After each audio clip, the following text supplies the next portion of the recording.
It's like you could...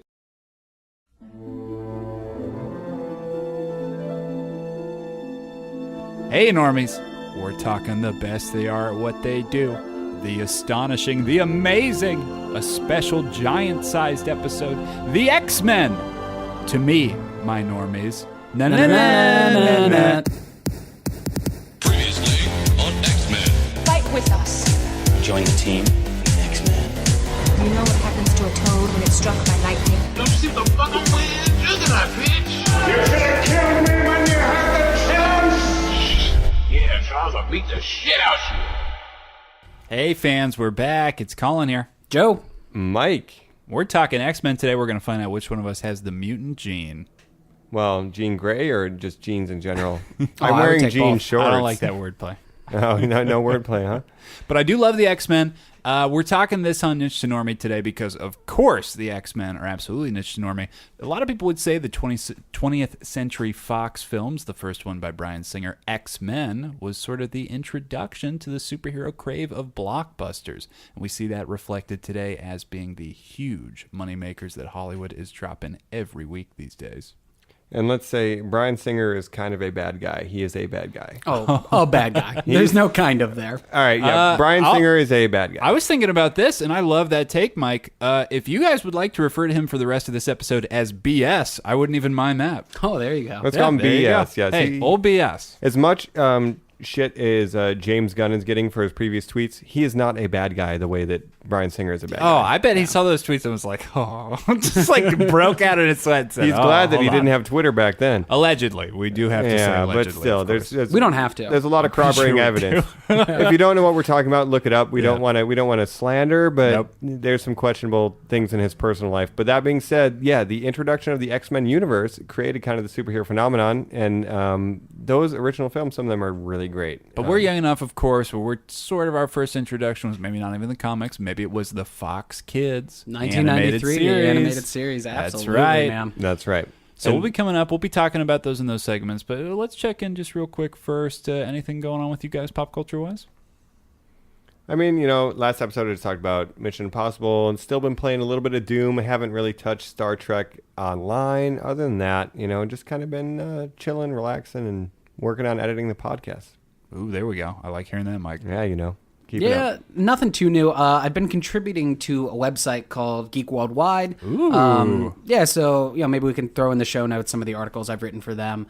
The Parker Luck, just a look at the love life of Peter Parker. Joe, very cool. Love to check those out. Please. And if I may throw back to the animated series, I've been listening to a show on the Duck Feed Network. They are guys that do a lot of different podcasts, and they do a show called Days of Future Cast, where they break down every episode of the animated X-Men series, and then they go into also the films and stuff. And I learned a lot from them about the production and things like that, and the show in general. So if you like X-Men after listening to this, you can also check out Days of Future Cast on the duckfeed.tv network. So we'll put that in the show notes for you as well. Oh, very cool, guys. Well, I got to say, I've been listening to some podcasts. I've been checking out a new one. It's a Patreon podcast. I hate to throw those out there. I understand that might be a little turnoff for some people to pay for your content, but I think it's pretty cool. It's called Action Boys. It's some comedians looking at action movies. You got the classics of the day. We just had Modern March, where they went through, of course, some newer ones, not necessarily some classics.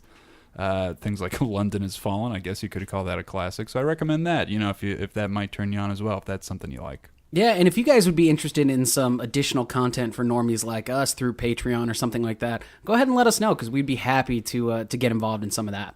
Yeah, we're definitely looking at bringing you more content, more premium content if you're interested in that. In the meanwhile, we're going to be still releasing episodes weekly on all the pop culture topics, but if there's something you want, go ahead and let us know. And beyond that, just more content where you're reaching out to us and talking. We have received, of course, a couple of comments recently, which has been very cool, but always reach out to us through email if you want to talk about what episodes you might be interested in coming up, what you think is niche to normie, guys. Don't let us just tell you.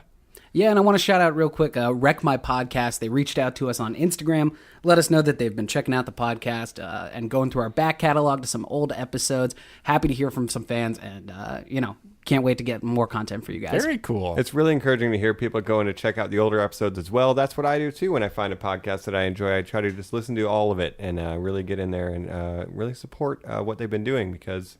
it's fun. It does take an effort, and we're happy to do it, Normies. And we're glad that you've been along for the ride so far. So thanks for coming back. All right, so that's a little boring talk. I mean, it's not bone claws shooting out of our hands or lasers shooting out of our eyes, right, guys? So Concussive blast, but yeah, not lasers. Yeah. Let's talk X-Men, though. How familiar are you with this, guys? Do you love X-Men? Where'd you start? What do you like? Yeah, X-Men, I mean, they've always been a huge part of the Marvel Universe. I'm a big Marvel fan, so I think I've been reading X-Men comics for a long time. They're kind of the team that expands beyond any other, I would say. Like, everyone can have a favorite X-Men that's different than, the person next to you's. My first introduction was definitely the cartoon when we were kids, though. That show, watching it now is like... It's like it's on crack. It moves so fast. It moves, you're right. But as a kid, it was like, oh, that's Wolverine. Oh, that's Nightcrawler. Oh, that's Morph. It's like everybody and their mother is in that show. Was it Morph created for the show? He was, my understanding. Yeah, but he's appeared since in a handful of comics. He just makes Wolverine very angry. Wolverine gets so irritated by Morph. That's us. We're the kids. We're the audience. And look, that show knew how much cereal we were eating. I mean, it knew it had to cut around like crazy. Yeah, and we'll get in there a little bit later. For me, same thing. My first experience was a TV show, and a lot of people, this is my hot take real quick. I did not like the theme song growing up. For some reason, ouch. I'd be watching the double feature Spider-Man, I think it was X-Men and then Spider-Man or something like that. But yeah, those were the two Fox Kids lineup, and they even crossed over together. Yeah, they did. They absolutely did. And I love Spider-Man. I like their theme song, but the X-Men theme song's so iconic. Man. We did it earlier. Now as an adult, I really appreciate it. But when I was a kid, I thought it was so boring just to see their names and the powers. Like, I liked the show. Like, that blows my fucking mind. Just for some reason, like, I didn't like the song, but if I could get through the song, I would watch the show. Yeah, you know what this reminds me of? When we were doing the Pokemon episode, and X said he didn't like the Pokemon theme song. Yeah, X kind of didn't, and I didn't understand how. Well, maybe now. I feel the same way, man. Yeah, like, it's like, how did you not like that? How do you not hum that all the time to yourself? But it's crazy that the nostalgia goggles, I mean, now looking back on it, we all admit it's like, well, yeah, it's like iconic or whatever, because it's like, yeah, we all fucking know it. But at that time, every word of it. I just wanted, there was no word. It's goofy. No. The dope ass electric guitar riff, we mean. And like, it's a big build up, but if I could get... Thanks for finishing it. Yeah, if I could get you past... have to. You hear it, you got to. Yeah, and then we just gave some royalties away. If I could get past the theme song, though, and watch the show, I really loved it. I loved... actually, honestly, before I watched it on TV, I remember Pizza Hut had the deal where if you bought a large pizza or whatever, you got one of two tapes, which was the pilot and the follow. It was a two-parter. Where it's like where Jubilee joins the X-Men and stuff, and that was on a VHS. It was a black cover with just the red hologram X. It was a very striking kind of design for a VHS promo. Yeah, it was kind of playing on the Death of Superman comics, which were coming out at the same time, the holographic red.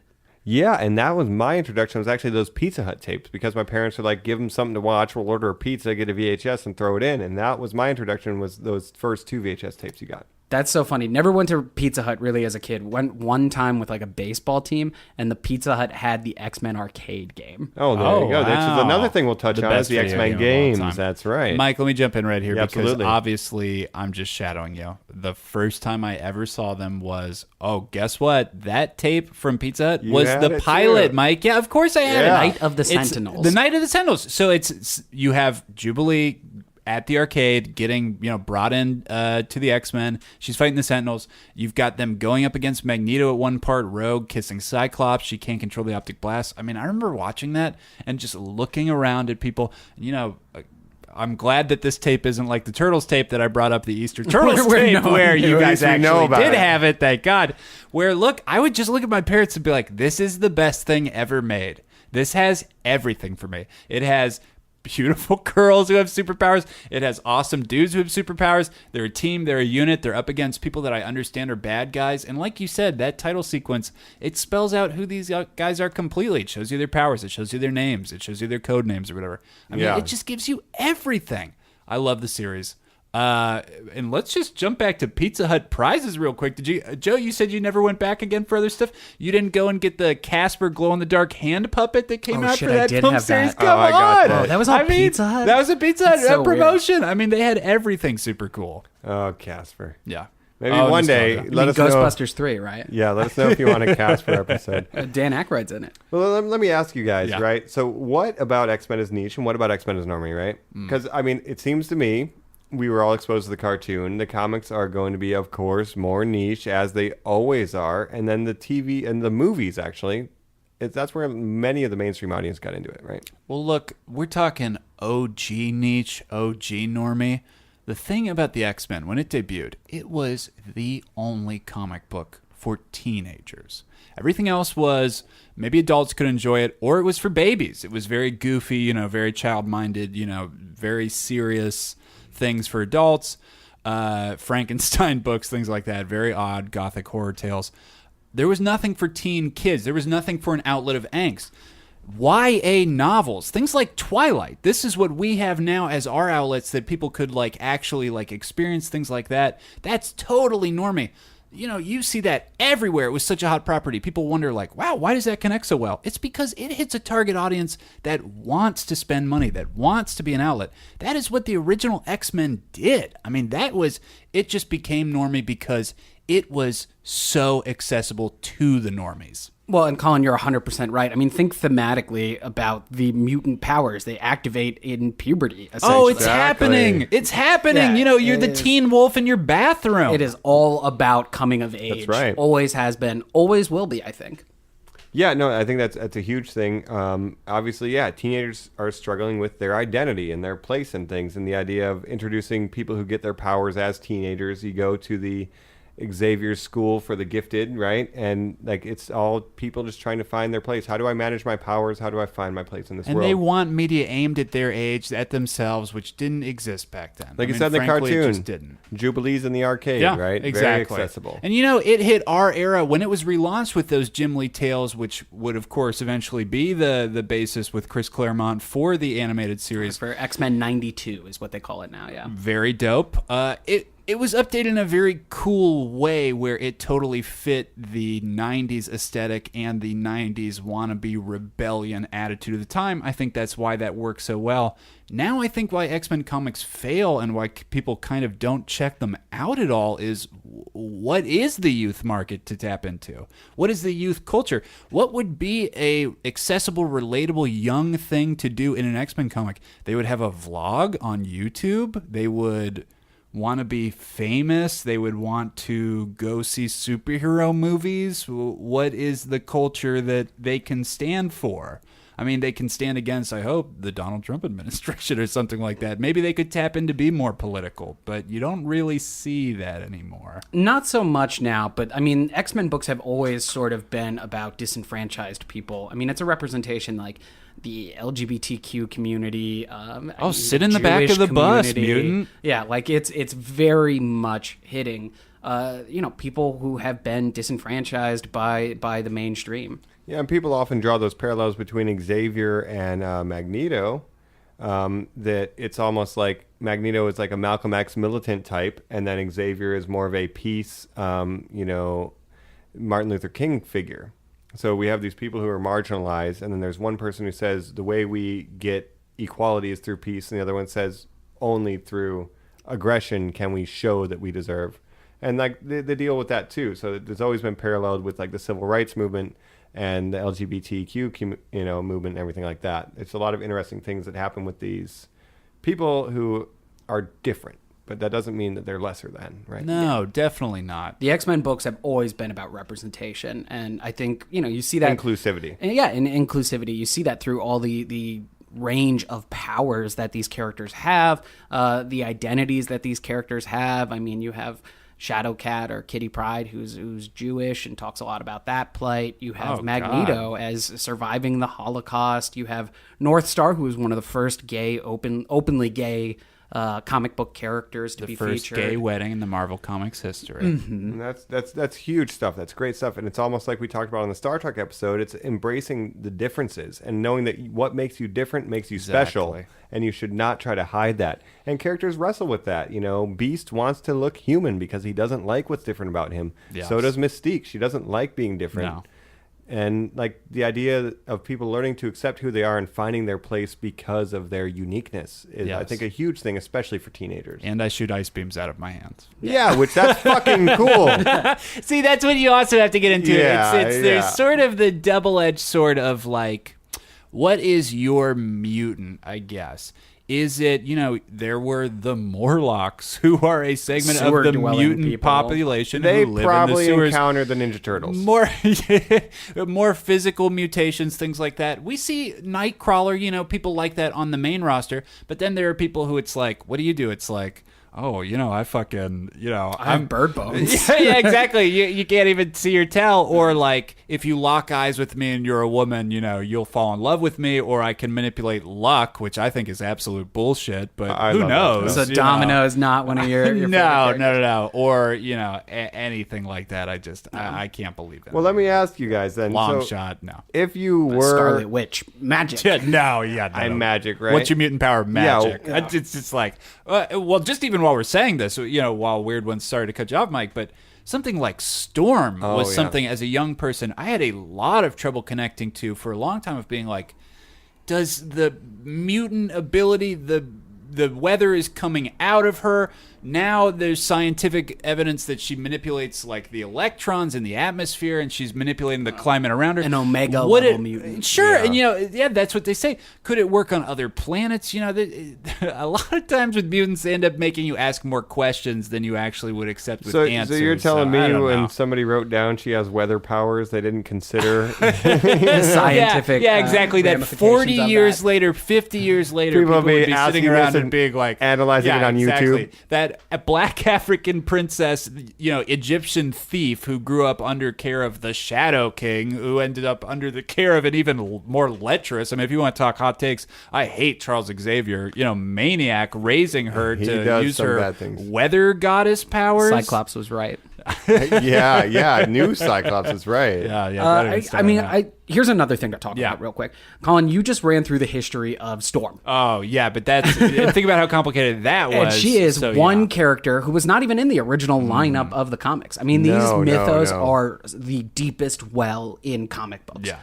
Every single X-Men, and there are hundreds of them, have crazy backstories. That's if there's an true. issue where they sit down and lock eyes with each other and say, "Who are you?" and it's like, "Well, I'm the reincarnated sister. I'm Rachel Summers. Yeah, I'm I've been through the Cable's past and the future, Yeah, blah, blah, I'm blah, blah. Cable, the hypothetical child of the Summers people, Cyclops and Jean Grey's female counterpart from a different alternate future who now lives in this timeline." It's like, if you read that, I mean, you want to talk the niche to normie stuff, Mike? That's fucking Yeah. insane. The niche stuff would be understanding the timeline of X-Men. Yeah, of and anything, also of the comics, power of the plays. movies, of any of it. Like, I mentioned offhand Omega level mutants. Yeah. Like who's Omega level? Where are their power ranges? Like all of that stuff is so deep in the mythology. And for the listeners, an Omega level mutant is someone who's classified as having power like almost godlike. Like Yes. they are. Yeah, the strongest. Charles of the Xavier, strong. the strongest telepath ever. Magneto, Jean Grey, they can manipulate Iceman something. recently Oh, added, who's essentially eternal. Yeah, exactly. As his organs disappeared in his quote-unquote second mutation. It's Yeah. like, oh my God. Yeah. So let me ask you this, just Secondary while we're saying mutations. this. There you go. Secondary That's mutations, another insane. very niche aspect of Very this. niche. So let me ask you this, just real quick. You're in the Marvel Universe. Not the movies yet. Wink, Yeah. wink. We'll get see. there. Yeah, we'll get there. You're in the Marvel Universe. Do you guys want to be mutants? Because if I'm answering this first, no. If I Really? get to pick my mutant power, sure. But if I just roll the dice of you're a mutant, Joe, I'm no saying thanks. this to you now.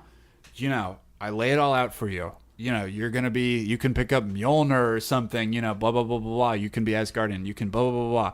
You can be a mutant. So would I be Blanket. a That's all it mutant is. X-Men, or would I choose to be like You Asgardian? You would have to go to the academy if you wanted. That would be 100% up to you to go to Isn't the Xavier's Academy school for the just special and Hogwarts gifted. before Hogwarts? Yeah, of course. Yeah. Right?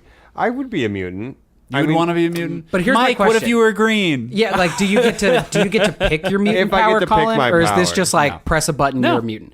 I You're a would mutant. not risk that at all because you could end up with the shittiest power set. Yeah, sure. like I'm not running the risk of becoming Toad. I'll tell you that right Absolutely now. not. I got a very efficient liver. Yeah. 2 Me, years I ago- got spit. Yeah. No, that's the fucking. Or I'm Chamber and my Zeitgeist. face is on fire. Yeah, Zeitgeist. absolutely. That kind of sucks. Yeah. That absolutely sucks. Or the Blob. Yeah, like yeah. any one of these people. 2 years ago, they ran a comic book specifically called The Worst X-Man Ever. It was a completely original character. He was a young man who was coming to the Academy for the first time after discovering he had the mutant gene.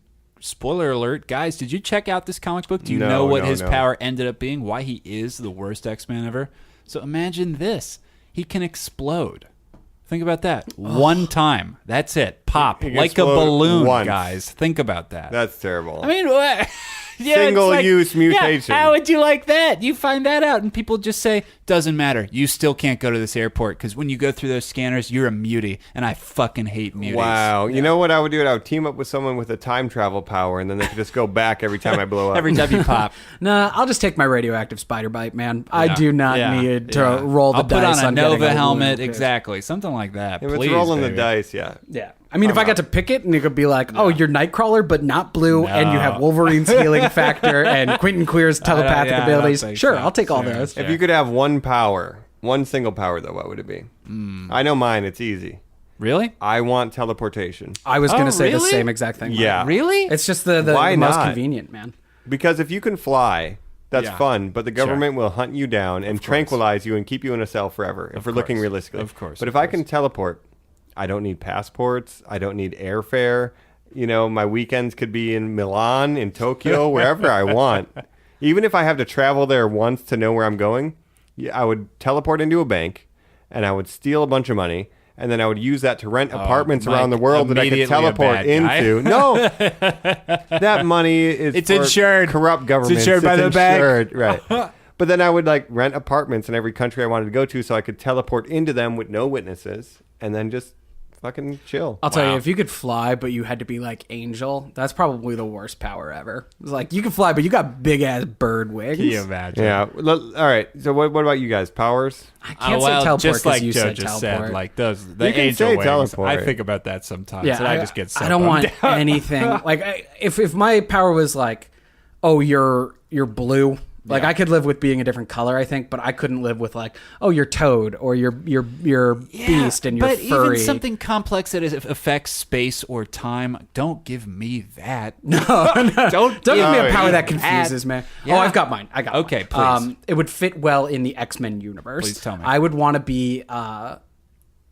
like Iceman, but for metal. Ooh, very cool. Because, you know, like think his almost name like is Magneto. Colossus. No, but like the opposite of that. Like, you A could Colossus make that makes metal stuff and Colossus. stuff. So it's like you Right. could, you know, you'd be a good foil to Magneto because Magneto could fuck you up right away. Yeah, yeah. I mean, it's kind of like Wolverine where it's like, oh, he's so badass, but he's made of metal. I mean, you can't go up He against can never Magneto be in at the all. same room as Magneto. But Yeah. hell, other ways. Yeah, so I mean, kind it of would like be great. It would be Colossus, but badass. also different. And it's literally, I mean, I gave my character that power in our D&D. Oh, very So cool. That's it's right. essentially like what Comus can do in our D&D Yeah. league is exactly what I would have. him No, do. that's pretty great. Yeah. I always think of characters like, you know, the big character in the Marvel universe that has super speed is Quicksilver, a mutant. And he's you know? great in the movies. He's very cool. He's very cool in the movies. He's a him in the jackass in the movies. comics. I mean, he's He's like bad in Avengers. though. Oh, you don't like Evan Peters, Joe? No. I love Evan Peters. We're going to talk about this in the Oh, movie yeah, section. sure we will. You Get ready just to wait. draw it out. Get ready to draw it out. I'm writing it down. But I don't know.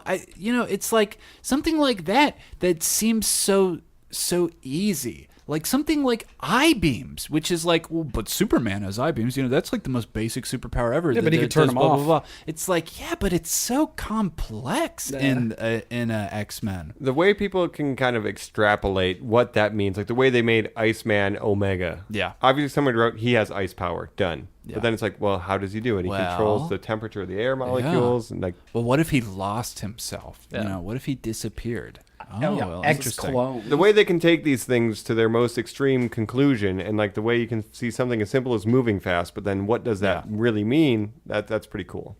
I always wanted to have like powers like, you know, like the white liked Queen or Professor Xavier, like the telepaths. Would you want to know what everybody's thinking? The one you named first. Because specifically, Emma Frost. what she does with emotion, I always thought was very cool. Because who wouldn't want to be able to control how people are happy all the time? Let alone what Charles Xavier does, which is just like, forget that I'm doing bad things to you. Like I don't necessarily want that as much as telepaths scare me because they, Yeah. empath is Yeah. different than telepath. Yeah. Telepath, like to me, they freak me out. Yeah. I mean, like Yeah. I don't want anyone fucking with my free will. Exactly. I don't want anyone fucking so with my free many will. lost comic book runs of like the last will and testament of Charles Xavier. Now that I'm dead, I'm releasing the memory of the one terrible thing I did to all of you and all these people. And everybody's just like, yeah, he was such a good guy. And you're just like reading it like, Jesus Christ. Or like, Kitty, you were always the one that I always had special eyes and attention for. I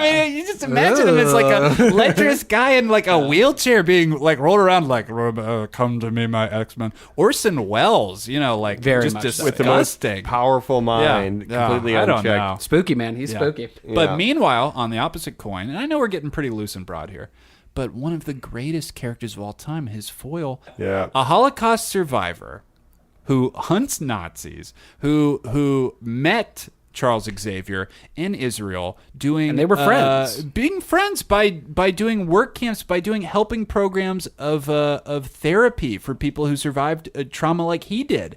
I mean, it's just like, and for his extremism to be his downfall, his flaw of, I think we just deserve to be our own selves, to even become isolationists that he does, to say, well, I need to leave here and just create my own world, at first an asteroid, then Genosha, our Asteroid own place. M and then Genosha. Yeah, I mean, two fascinating things. Exactly. For him to just say like, I'm through with this world because it can't handle us, Homo superior. Which I don't know. So that's not a very incredible. humble name.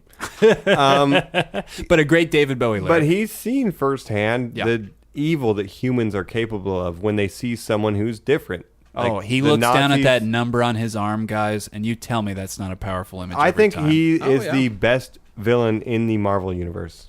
Maybe that's me speaking out of ignorance for not being completely educated, but in my Dr. opinion, he has so much pathos. And then Dr. Doom. And then Joe Mike, said I that- look at you and I just wonder if you've seen the Venom trailer where he says "turd in the wind." Well, I want to say one thing about Yeah, he's the greatest real life villain. Magneto's ties Yeah, to the please Marvel tell. universe as a whole are pretty phenomenal. Like you can read books where Captain America rescues a little boy from a concentration camp. That little boy grows up to be Magneto. Holy You shit. can read books where 9/11 happens and he starts to reconstruct buildings and says, even we wouldn't go this far. Something All like right. that. It's just like, he has his limits. Yeah, I mean, Magneto, there's something about him, even the Ian McKellen performance of him. Oh, even the Michael Fassbender performance, Yeah, Mike. and I mean, before we let's get into really that, talk though, it. Yeah. Since we're talking comic book origins and weird kind of offshoots, we've kind of gotten our initial thoughts out there. Let's talk about the comics. This is where it all came from. I mean, the X-Men, they're so huge in pop culture, and let's go where they started, right? Where are the children of the atom born from? Ooh, on the page. Let's hit it. Let's go to the comics.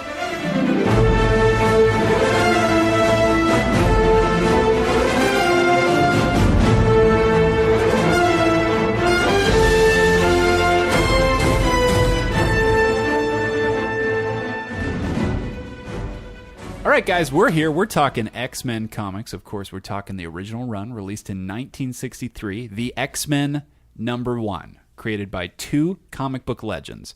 Guys, I mean, would it blow your mind to know that the original X-Men were both made by Stan Lee and Jack Kirby? Bam. Bam. Two of the best The Marvel creators kingpins. of all time. I mean, the #1s. If you're doing the Mount Rushmore of comic books, they're both up there, and Pillars, that's just man. for one company. Exactly. So much of what pop culture has become now is a reverberation of Stan Lee and Jack Kirby. Yeah. Oh, yeah. I mean, they're two of the greatest icons of all time. It's personal weird. inspirations, both in their real lives and what they created. Yeah, and that's like a niche normie thing. Like you think about like back in when they were contemporaries creating these comics, especially in the 60s, it was niche as fuck. Oh, absolutely. You had We to be a talked huge a- nerd, and now everybody knows their work. Oh, of course. And we talked a little bit about it with their personal history of Magneto, but of course it should be said that they are both Jewish men who grew up at a time at a little rougher where there were people with outcasts who were quote unquote genetically different. You write what you know, right? Exactly. Well, and Jack Kirby, I mean, was a World War II vet. I mean, it's like these guys. Jack Kirby has been gone for a long time, unfortunately. And some sad news to bring up now. Stan Lee just announced that he cannot do con signings or anything like that anymore. that. Yeah, he's just getting too out no. there. So he's not going to be doing. He didn't say con appearances he won't be doing, but they said he won't be doing any signings true or anything believers. Where like you that sit in anymore. line. I can't be in the Spider-Man movies anymore. Hide me out for Really? one day. The Put day, 1,000 cameras on me and just we'll shoot them all. the day that Stan Lee goes, it'll be like the day Yeah, Bruce boy. Springsteen goes for me. I mean, like it is. That's So like when his wife died, man, I was so broken up True about terror. it. They were together forever. I mean, like he was just Stan Lee and Jack Kirby are just so important to me. yeah. The Kings, Yeah. literally. So we look at them and we look at their original work. And like we said, young adult tapped into that market. You've got young adult characters. All of them students at a school for the gifted underneath Charles Xavier, their weird bald mentor. And again, sort of an interesting angle, a handicapped mentor. They're writing about things you might not see in comic books. How many comic books featured, straight white, good-looking males who just did action and shot things? I am Superman. Exactly. Hello. I'm good at everything. Yeah. Also created by Yeah. two Jewish Americans. And yes, Yeah. of course, Joel Schuster. We have to talk about that as Joe well. Simon. Created in Cleveland. But It's a different. I'm all going to great shout facts out. we just got. Dropping them in there. But the main important thing is you wouldn't imagine Superman interacting with characters where it's like, and Lois Lane, my girlfriend in a wheelchair. Oh, Superman, you're so great. This was a main character who tutored, the cast. We had the Beast, no fur, just a gigantic, big-footed, sort of athletic, acrobatic monster-esque Yep. smart guy. Angel, Warren Worthington, a super good-looking, rich, handsome playboy who just happens to have wings. Iceman, Bobby Drake. He's like an angel investor. Bobby Drake, sort of the prankster, the class clown. Who looked Marvel like a Girl. snowman Yeah. in his first appearance. He's a cool dude. Just wore boots. Yeah. All right, Mike. Okay. I got one more. Let's go. Okay, yeah. Okay. Marvel Girl. Marvelous. She's so smug about it, ladies and gentlemen. Okay, that was. But good. yeah, that's the Marvel original Girl, four. Jean Grey. That's the first time you see her. She wore the mask back in the day, and this is the yellow and blue outfits, kind of referenced in First Class. Not really Matthew Vaughn's take on it, but Well, it's we'll a lot see. closer than a the lot Bryan closer Singers. to than all the other ones, and that's your original cast, and they were all troubled young youths. I mean, it was Cyclops, the weirdo loner who wouldn't talk to all the others, who was just like, God, I just wish that Jean Grey would date me. Jean Grey, torn between thinking, am I into Warren Worthington? Angel, the safe choice, the millionaire playboy, or should I look at the weird introvert who keeps saving me and who I seem to have a weird connection to? I've got my best friend, Beast, Hank McCoy, who's sort of the sensitive intellectual that I can relate this to, but guess what? He has unrequited feelings for me too that he's not telling anybody else about. And then Right. you've got Bobby Drake just making jokes about it. And you have their mentor, Charles Xavier, reading their minds, knowing all these things, playing them in situations like chessboard, or like characters on a chessboard, just manipulating it all. I mean, think about that tense young drama. It's so palpable. It's almost like Ninja Turtles. You got Michelangelo as Iceman making jokes. You got April as Jean Grey. You got the confident Yep. one as Raph, and the introverted one That's is right. Leonardo, right? Yeah. Yeah. it's- And then Splinter is Xavier, just telling him what to do. But yeah, that original lineup, like the things that They're perfect. I mean, what do you think of them? Power-wise, I mean, everything. What It's a cool hit me. balance, but- who's your favorite out of them? the original Out of the lineup? original lineup? Original lineup. I'm a Cyclops guy. I love that brooding weird idiot. I can't take off my glasses. It's just great. I love Cyclops now. Yeah. So I guess now, like, I would say Cyclops because I really like what they did in the last couple of years with him, kind of turning him essentially as the new head of the Mutant Rebellion. You mean Cesar Chavez? Yeah, yeah, basically. Which that's awesome. I love that version of Cyclops, but I can't really say Cyclops is my favorite out of those because I really didn't care Back about in the Cyclops day? until now. No. I'm talking the drama.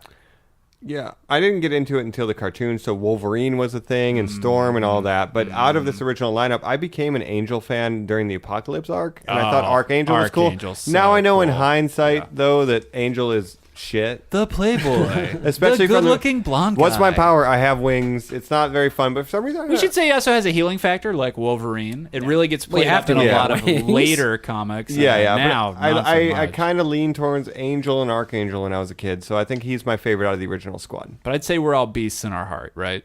Oh yeah, love Beasts in the Beast. street. We're You know, just, Iceman in the sheets, beasts in the street. Yeah, well, you want to be a beast in the streets. You want to be Angel in the streets because you can buy anything. And I'll beasts tell in ya. the sheets. Living in the San Fernando Valley, I wish I was Iceman. Yes. Keep me absolutely, cool. I do. That's true. It's a hot one now. I can only control wildfires. I can't create them. I think it's worth talking about the fact that like this is the original lineup, right? Yeah. You got 5 main is the heroes. introduction. and They've they're gone fighting through Magneto. everything. I think more than any other group, the X-Men have added major characters all the way up until now. I mean, they're still adding new X-Men to this day. I can name more X-Men than anyone that it was ever affiliated with the Avengers. Oh, yeah. absolutely. I mean, they're Easily. Guys, well, half of them and even overlap some of them too. go, yeah. There is a reason that when the films League included. of now, the big blockbusters, get optioned off, a lot of them are solo X-Men films because these characters, again, can stand on their own because of the complexities of those characters. So we're talking about those basic ones, but truly, I mean, it goes through like 1,000 different levels. I mean, and you get characters going through their own personal things. In those arcs and in those runs, you get so many that have been touched on and adapted. You get things like the Dark Phoenix run, where Chris Claremont takes over. You get the all-new X-Men, like we were talking about, giant-sized things like that, where the team is constantly getting rebooted. We get the introduction of Wolverine, a character who makes his introduction in the Hulk. I mean, these are characters that Stan Lee is littering throughout, and sometimes he'll just say, I mean, that's a character that was supposed to, one, have half Wolverine DNA, but sometimes he'll just introduce characters and say, oh yeah, by the way, they're mutants. And so other writers can say in a pool, oh, well, wasn't that guy a mutant? Couldn't that guy be a villain for this or in this? Couldn't Juggernaut come over to the Hulk comics real quick? They're huge brawler guys. Couldn't they take on each other? Scarlet Witch and Quicksilver. Yeah, they'll be Avengers. Yeah, why not? Wait, what if they were? What if we had mutant representatives on the Avengers team who were the children of the greatest mutant enemy of all time, Magneto? I mean, oh my God, wouldn't that be drama? You know, they just opened up such a world and such an avenue for Marvel to explore. And again, is it because it had that young energy throughout? You know, like the ones we all just named, there aren't a lot of ones where you're like, oh, that's kind of like too big or too broad of a complex character that they wouldn't fit in the mold of, but they also need to go to this school and interact with other people their own age, face issues that puberty brings up, social issues, face things like, which they do now in comic books, if they are, again, creating like blogs or things like that, you know, what their other peers are expressing their way through. Yep.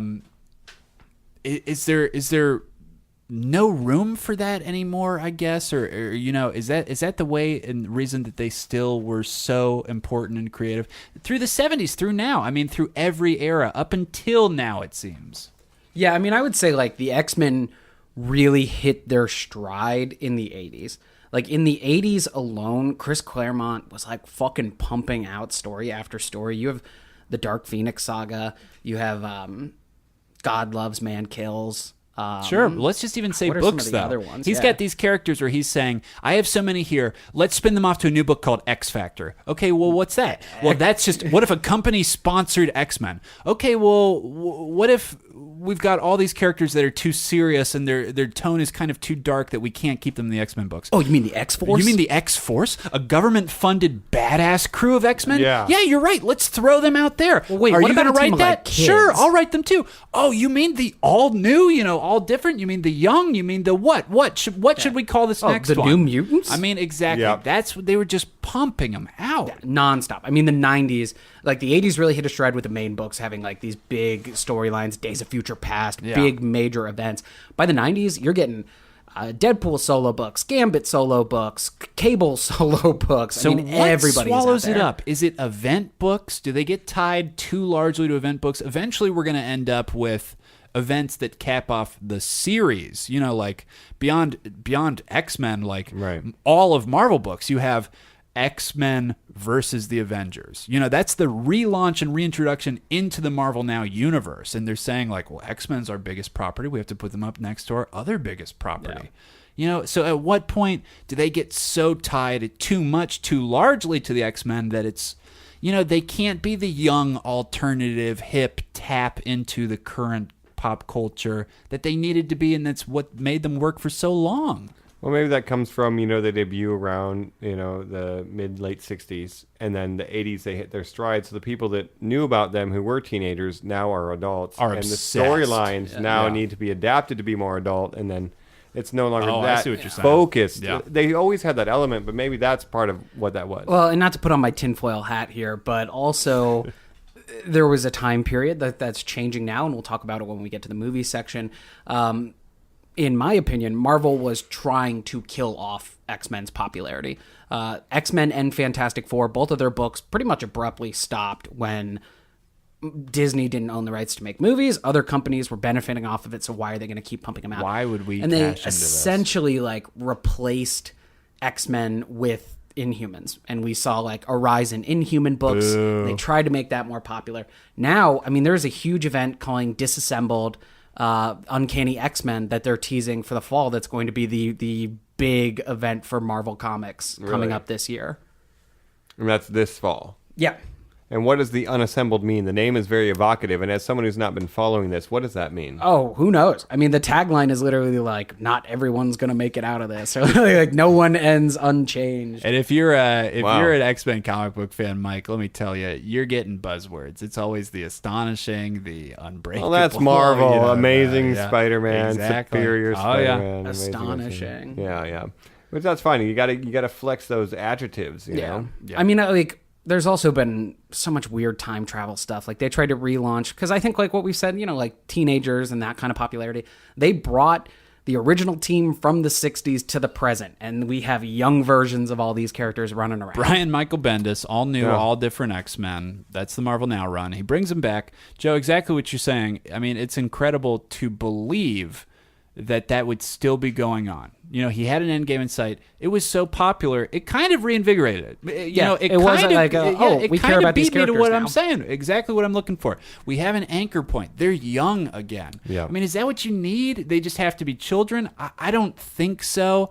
It opened up just a lot of possibilities for interplay, but it's just astounding to think about the fact that X-Men Gold, X-Men Blue, the two biggest comic books that the X-Men universe have running right now, are books that follow those characters still. The 60s characters brought to the present. And guess what? They're growing up. It's been years now at this point. And we're like switching up. Like, I think one of the coolest things about X-Men books right now is you can look at the lineups online of the different books. There's Blue, there's Gold, there's Uncanny, there's Astonishing, and you can see who's on what team and decide what you want to read based on the roster. Oh, I just saw That's pretty Logan. cool, I actually. like So many Laura. X-Men. Laura's on this team. That's pretty cool. Oh, I didn't know about this character. Well, let's do a quick tops or bottoms. Yeah, we didn't explicitly ask anybody's favorite or Yeah. least favorite. Yeah. Tops and bottoms.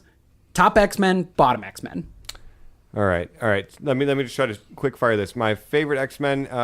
He's not an X-Men. He's in the Brotherhood, but I like Pyro. I just think he's fun, even though he's a little So quirky. cool, Mike. It's What a just cool choice. Who is Australian? Australian. Yeah, Yeah, mate. the badass, mate. Yeah, but manipulates fire. Can't generate. Can't create it. I can only manipulate it. Bottom.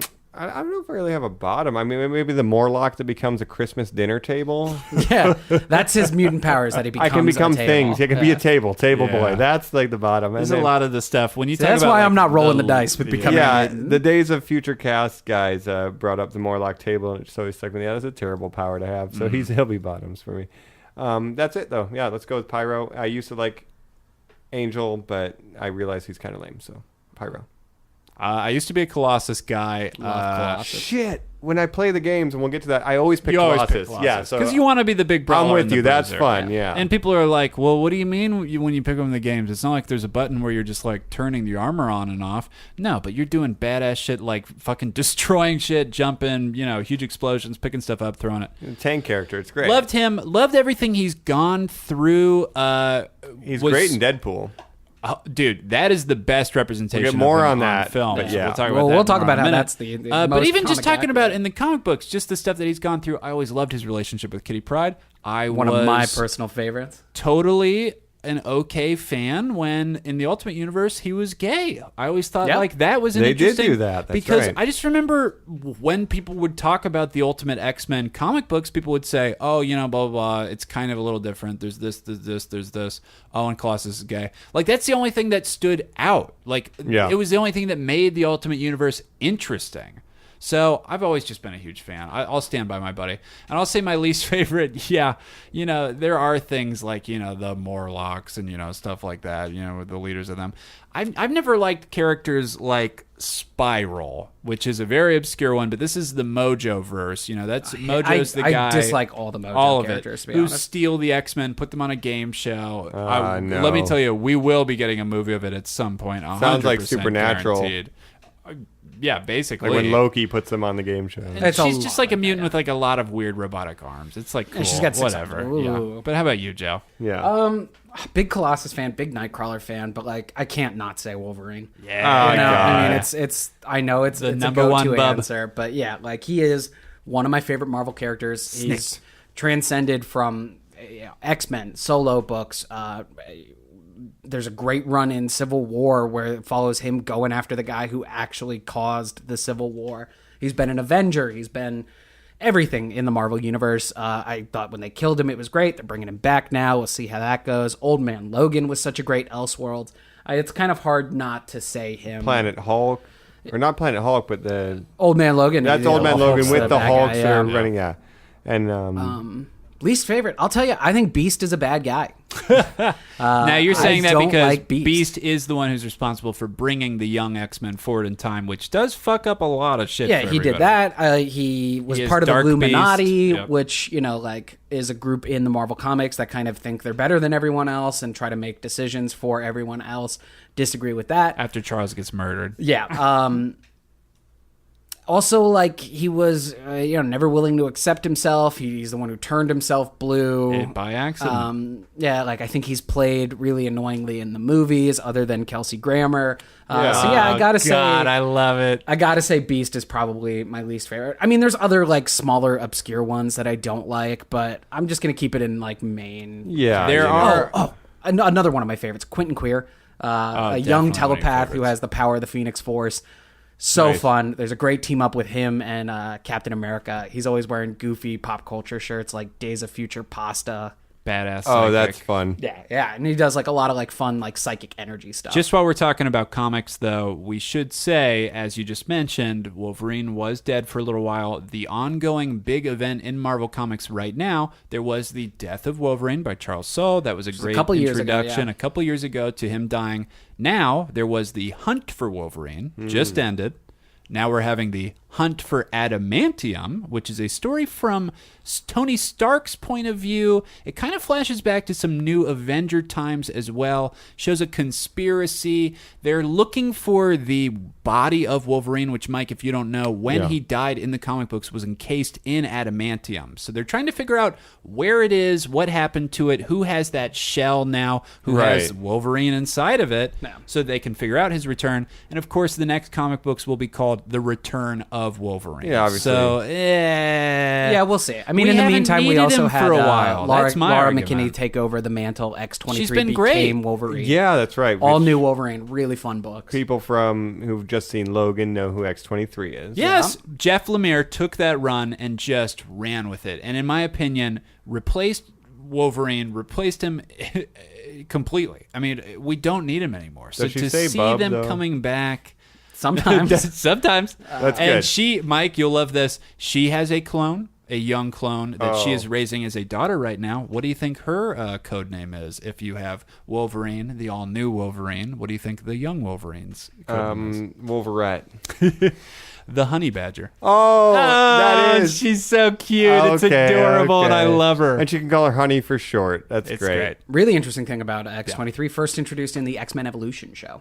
Oh, the show, yeah. Which Can that's you believe that's that? the second to major actually series? come to the comic Yeah, books after that. Like Harley Quinn, first introduced in a cartoon and then comes into main canon and now takes on, one of the biggest roles. Very similar parallels there. Very cool. That's really awesome, actually. Yeah, I didn't read a ton of the books, but obviously I know about how much they've affected things that we've seen. But I did do a lot of research on like how lame Cyclops can be. But now Sure. he's very interesting. Joe was telling He's me one of my Cyclops favorite is cool. characters now. Oh, yeah. Yeah, but before he's just kind of dry, not very good at taking care of Jean Grey, and just like a boring dude. But now he's got a lot more pathos going on. And too. Mike, as a guy outside of maybe the comic runs, when you're running through and you see things, and some of them are called like the Age of Apocalypse, and then you Right. see it and you think, well, I know that there's a movie called X-Men Apocalypse that's probably about that character Related, or other yeah. things. Yeah, exactly. There's ways for you to sort of sync up and be like, oh, I think I actually would enjoy that comic book run based on what I'm watching and enjoying. Yeah, like I was a big fan of Logan. We'll get more to that, but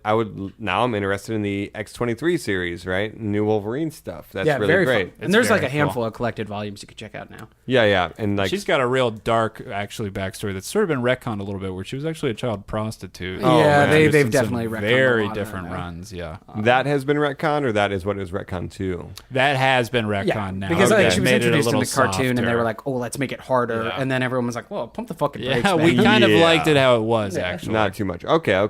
But that's still like that's some interesting information to have. X-Men, I think, can be some of the most intimidating comics to jump into because there is so much backstory. There's so many characters.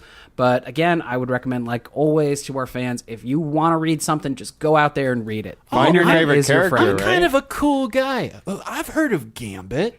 Oh, Gambit has his own books? I could pick up a Gambit book. Yeah. That's all it's going to take. That's Cassie's true. been loving the Gambit and Rogue books right now. The wedding Yeah. of Gambit and Rogue. Yeah, and can I say something about Rogue that I just find fascinating? You see this a little bit in the movies. Is her thing is if she touches people, she takes their powers, right? And the whole thing about X-Men is being a teenager. You're going through puberty. You're feeling like physical urges and shit, right? And like how interesting of a character to have someone who can't touch anybody. Yeah. Like just that's what X-Men can bring up. But back to Joe's point is, find a character you like, I guess, and research it because that's what I would do. I'd read about Angel. I'd read hell about yeah. Gambit.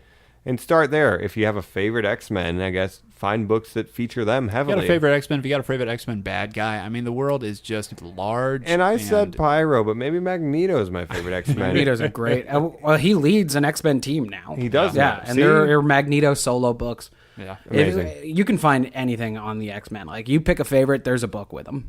Yeah, and that's just they're the biggest team, biggest number of members, biggest diversity of powers. I mean, the Avengers is obviously the biggest deal in the current pop culture, but I think the X-Men has the most depth of things to explore. Well, and I Yeah. think they'll be making a comeback here as the movies come back into focus.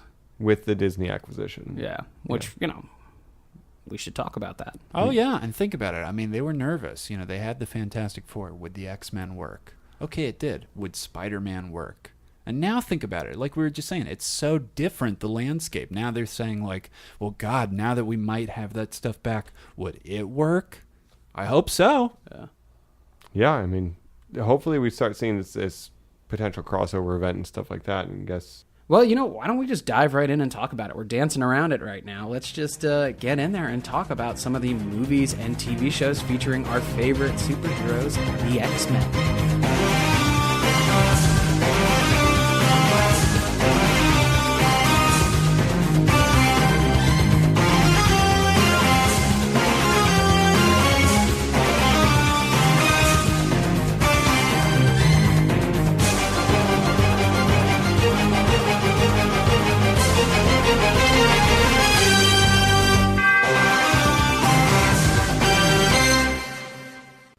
We're back. We're talking X-Men. We're talking movies. We're talking TV shows. And of course, like we mentioned before, there's the animated series, which was a back-to-back tie-in on Fox with the Spider-Man.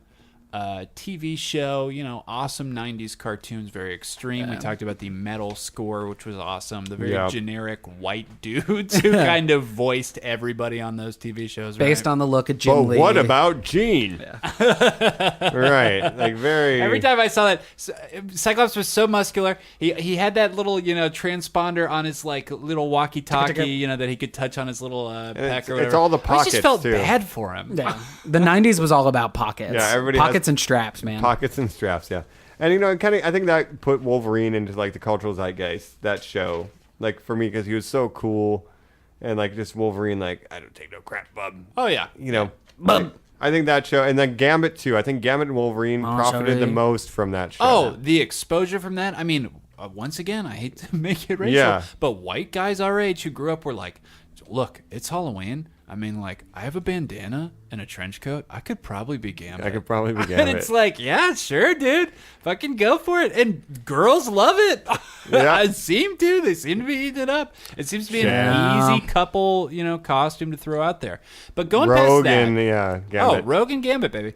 But going past that, going past this Fox TV show, we should talk about the man behind this all. And the man behind the next TV show, X-Men Evolution, Avi Arad. Oh, yeah, That's man. right. Avi Weird Arad, figure. this is a very interesting phenomenon. So Avi Arad is an Israeli businessman who, when Marvel is just selling things off when they're bankrupt in the 90s, scoops it up, baby. He just grabs it all. And he's got the knowledge and know-how to bring it to studios. Hey, would you be interested in this? Make it into a cartoon. No. Hey, are you interested in this, Sony? Okay, make Spider-Man movies. The Canon Film Group, makers of like the Death Wish films and like a bunch of other stuff, we're going to make the James Cameron Spider-Man films or the Michael Winner X-Men films. I mean, guys. Which is going to have Bob Hoskins as Wolverine. Oh, wow. God. Okay. Oh, I would have loved it. Oh, yeah. I mean, yeah. That is the universe that I wanted. So let me pitch you this, guys. Gritty film stock, 70s aerial of New York starts. We're coming down in. The score's like, I mean, it's 90s. Exactly. We're cutting in. It's a trash can.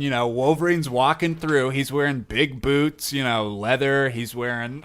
Probably looks worse than the 90s Captain America. But at least he would have been a short, stocky, hairy dude and not 6 foot tall, sexiest man alive. Gorgeous Australian. Huge jacked man. Huge jacked man. So Avi Arad. So he buys this up, and like we said, he's selling it to everybody. So then he makes a cartoon. He makes X-Men Evolution. Which came out right after the X-Men movie, really capitalizing on that. And it is extreme. Let me tell you, what are you seeing in the opening credits? Kids skateboarding and rollerblading. Hell yeah. Once again, he knows to tap into the youth market with X-Men. He says the movies are a little too old, things are getting kind of out there, but it's cool. People like the black leather, quote unquote, the matching kind of badass uniforms. Yep. Let me make them young again. Let me put them in high school. Yeah, I mean, it really is like the Muppet Babies version of X-Men, where it's like everybody's a kid again. Yeah, and everybody's a teacher that you wouldn't imagine should be. Yeah. You're just kind of nodding along, going, God damn. Beast is their... Gym Hank teacher. McCoy is their gym teacher in their high school. Mystique is being their principal, who is Senator Kelly, but as a principal in a high school. Okay. It's very... I mean, it's good. But like, they do an Apocalypse run that's better than that closes the out the 93 show. It's incredible. Wow, really? It has Captain America crossovers that are incredible. But let me ask you Oh this. my God, I forgot about that episode. That one is so good. It is so relatable, though, because your guy's gym teacher did mess around with chemicals and turn blue and hairy as well. Absolutely, right? man. He was definitely hiding that he was a mutant. Yeah, I definitely want one of the greatest mutant minds to be teaching PE and not physics or messing around with blue philosophy. chemicals. He is Walter White, we should also say. Yeah. He is a high school chemistry teacher who makes himself sick. Well, and like Storm's older than everybody, so she's like a teacher, and like Professor X is like right-hand woman, She's and like but their, Cyclops is a baby. Mediator Yeah. or something. Oh, yeah, that's true. That's kind of weird. Logan comes in like the second or third season, and they do Gambit as a villain at first, like he was presented in the Colossus comics as a villain. Yeah, like they were the what are they called? The Brotherhood, early version. Yeah, the earliest version of the Brotherhood, and they were also the Four Horsemen. Oh yeah, Yeah. We had a great run Apocalypse, again Four with the Horsemen. Apocalypse Yeah, Horsemen. yeah. Also a great WWE group. Before we jump into the movies, there's another series I wanted to talk about that I don't think many people know. It only ran one season. Ari Avid was again attached as a producer, but Kevin Feige. It's just a money roll. Kevin Feige, right? Kevin Feige, the godfather of the MCU, had a role in this. It was Wolverine and the X-Men. Did you guys ever see this one? No, never saw anything about this. Only because of you, Joe. When it came to Netflix, you said, make the right choice. Check this out. It is 2 different timelines. So in the pilot, for some reason, Professor X is exploded by the Phoenix Force and transported to the future. So half of the story is in the future with Professor X. Well, he's in a coma. Yeah, well, he's in a coma, but his consciousness is in the future. So you have a future version of Professor X who is communicating back with Wolverine, who is leading the X-Men and trying to like reunite them. You get like a emo, upset Scott Summers who comes back to Cyclops reluctantly because Jean Grey's been missing. Really good, like, intrigue. Kind of feels like Days of Future Cast. A little bit, yeah. And you get to see Future Past, yeah. you get to see like every X-Men or every Wolverine costume in it. They do a really cool job of like, you know, like he puts on his X-Force costume at one point. He wears like the original costume at one point when they do a Hulk and Nick Fury episode. Like it's brown some Weapon really X cool one. stuff. Yeah, like Right. he wears dude. it all. That's cool. And it never got a second season, unfortunately, but it teases Age of Apocalypse, and you see like the long-haired, metal-armed Cyclops, you know, like the Wolverine missing a hand, all of that's in there. Jeez. That's pretty rad. Yeah, I never heard about that series. I did see a little bit of X-Men Evolution. I guess they had a show in Japan, too. They did like an anime version of X-Men, that's right? Yeah. Yeah. Let me tell you guys, I've watched that intro on YouTube. I saw the about intro. 1,000 It's insane. times. Mike, yeah, go ahead and pull some of those audio clips for the end because X-Manaru is extra yeah. coolaru. Spider-Man! It's Incredibly like extreme. Well, it's like the Batman Ninja, like the anime version yeah. of Batman. Did you guys was ever nuts. catch that? I didn't watch it. No interest, but that's just because, you know, it's an Elseworld tale. I don't know. Yeah. But it's like those intros are so over the top. Yeah. Oh, of course. Other than that, we're really looking at the movies, right? Yeah, I think we should just dive in and talk about, you know, starting with what BS did in 2000 or 2001. Yeah. And let me just lay them out. We'll go through. We'll talk about each of them, of course, and we'll talk about our favorite parts, or at least favorite parts. But you've got X-Men. You've got X-Men 2, X-Men United. You've got X-Men 3, The Last Stand. I'm laughing because that's a ridiculous name. Yep. Yeah. You have X-Men First Class. You have X-Men Days of Future Past. You have Apocalypse. You have X-Men Apocalypse. Yeah. And now, of course, in post-production, both of them are going through reshoots. You have New Mutants and X-Men Dark Phoenix. Yeah. And there's also the Wolverine series. Which is its own trilogy. Yeah. Yeah, there's X-Men Origins, Wolverine, The Wolverine, and Logan. And then there's Deadpool and Deadpool 2. And Legion on TV, which is maybe the best out of all of this. Oh, and The Gifted yes, also and on The TV. Gifted as well. That's Hulu, right? The Gifted is on Hulu? No, Fox, Yeah, actually. Fox. Yeah. Fox and FX. Yeah. That's which, you know, right. makes sense. Which makes sense. Yeah, they own it. Well, they did, or sort of.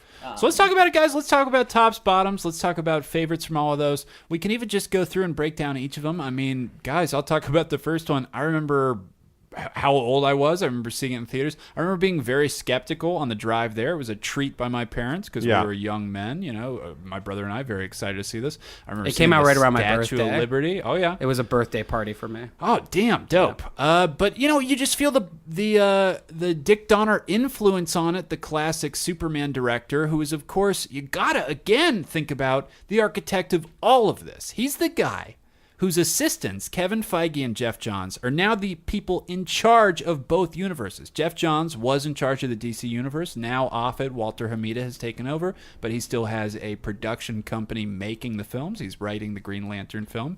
And Kevin Feige, well, we know what he does for Marvel. Exactly, right. Brought us to Infinity War. Exactly. So Dick Donner producing, smart enough to say, okay, these films make money. I'm going to buy the rights to the X-Men films. Bryan Singer, an assistant to my wife, will let him take over after some successful films he's made to make this film The Usual franchise. Suspects being the biggest. Exactly. Yeah. Let's see what he can do. A cast of awesome young stars. James Marsden, Hugh Jackman, Ian McKellen, the youngest star of them all. Patrick Stewart. Yeah. Femke Jensen. I mean, come on. It has everybody. Sabretooth. Every great character. Please tell me, do you love it? Do you hate it? Oh, I love it. In retrospect, you know, the biggest flaw, in my opinion, of all of these movies is that we never get good costumes. We're just stuck with this like black leather look the whole time. Joss Whedon, notoriously has an uncredited rewrite role for the X-Men movie, but he has said the only thing that has stayed, what happens the worst line when a frog gets hit by light in the movie. That's the one. Yeah, that's Same the one. thing as Classic. every- I mean, you Same guys thing remember that that happens to line, of everyone course. else. It's the worst line. It's one of the few lines Halle Berry has in the film, of course. an almost early says role for nothing. her. And Hugh Jackman wasn't even meant to be the Wolverine. No, breakout star. Yeah. He, they cast someone else, did a week, schedules got conflicted. Hugh Jackman was brought in as an Australian soap star. Said I'm a gigantic juiced guy. Yeah. Get ready. Probably got more after that, more juice after that. Friend of the show, Ex Kaita, has also expressed that same sentiment where he doesn't like that they don't have the dope costume. Guys, never look, do. can I just do the Yeah. defense here? These aren't the X-Men. These are the S&M men. This is what they're into, okay? Yeah, it's yeah. the black leather universe. What would you That's prefer, it's yellow going to be. spandex? They're the sons of Exarchy. When we get stuff in the later films where it's just still the black, but we get the piping, like maybe Bobby's will be a little bluer, or a Rogue's Wolverine's was purple, orange. exactly. I like when- they're trying, but it's like, why Storm's can't was you go white. all the way? What's the difference? Also, talk about getting the short end of the stick in the BS movies. Cyclops gets nothing to do. Ever. The second one, he's just written out the entire time. And the third Of course, one, because he he's just shooting dies. Superman Yeah. Returns at the same time, the Exactly. other Bryan Singer production. Well, it and- seems very strange that they couldn't split that, considering he directed both. Yeah, well, and let's talk about that. The fact that Bryan Singer left the X-Men universe to make Superman Returns right before the third one. So the third one was instead made by Brett Ratner. Superman and X-Men, it's so interesting how they are just tied together for the Marvel and DC universe, for these movies, for what they meant, for what they mean for comic sales, even still today. Yeah. And The Last Stand, at least you get the Danger Room.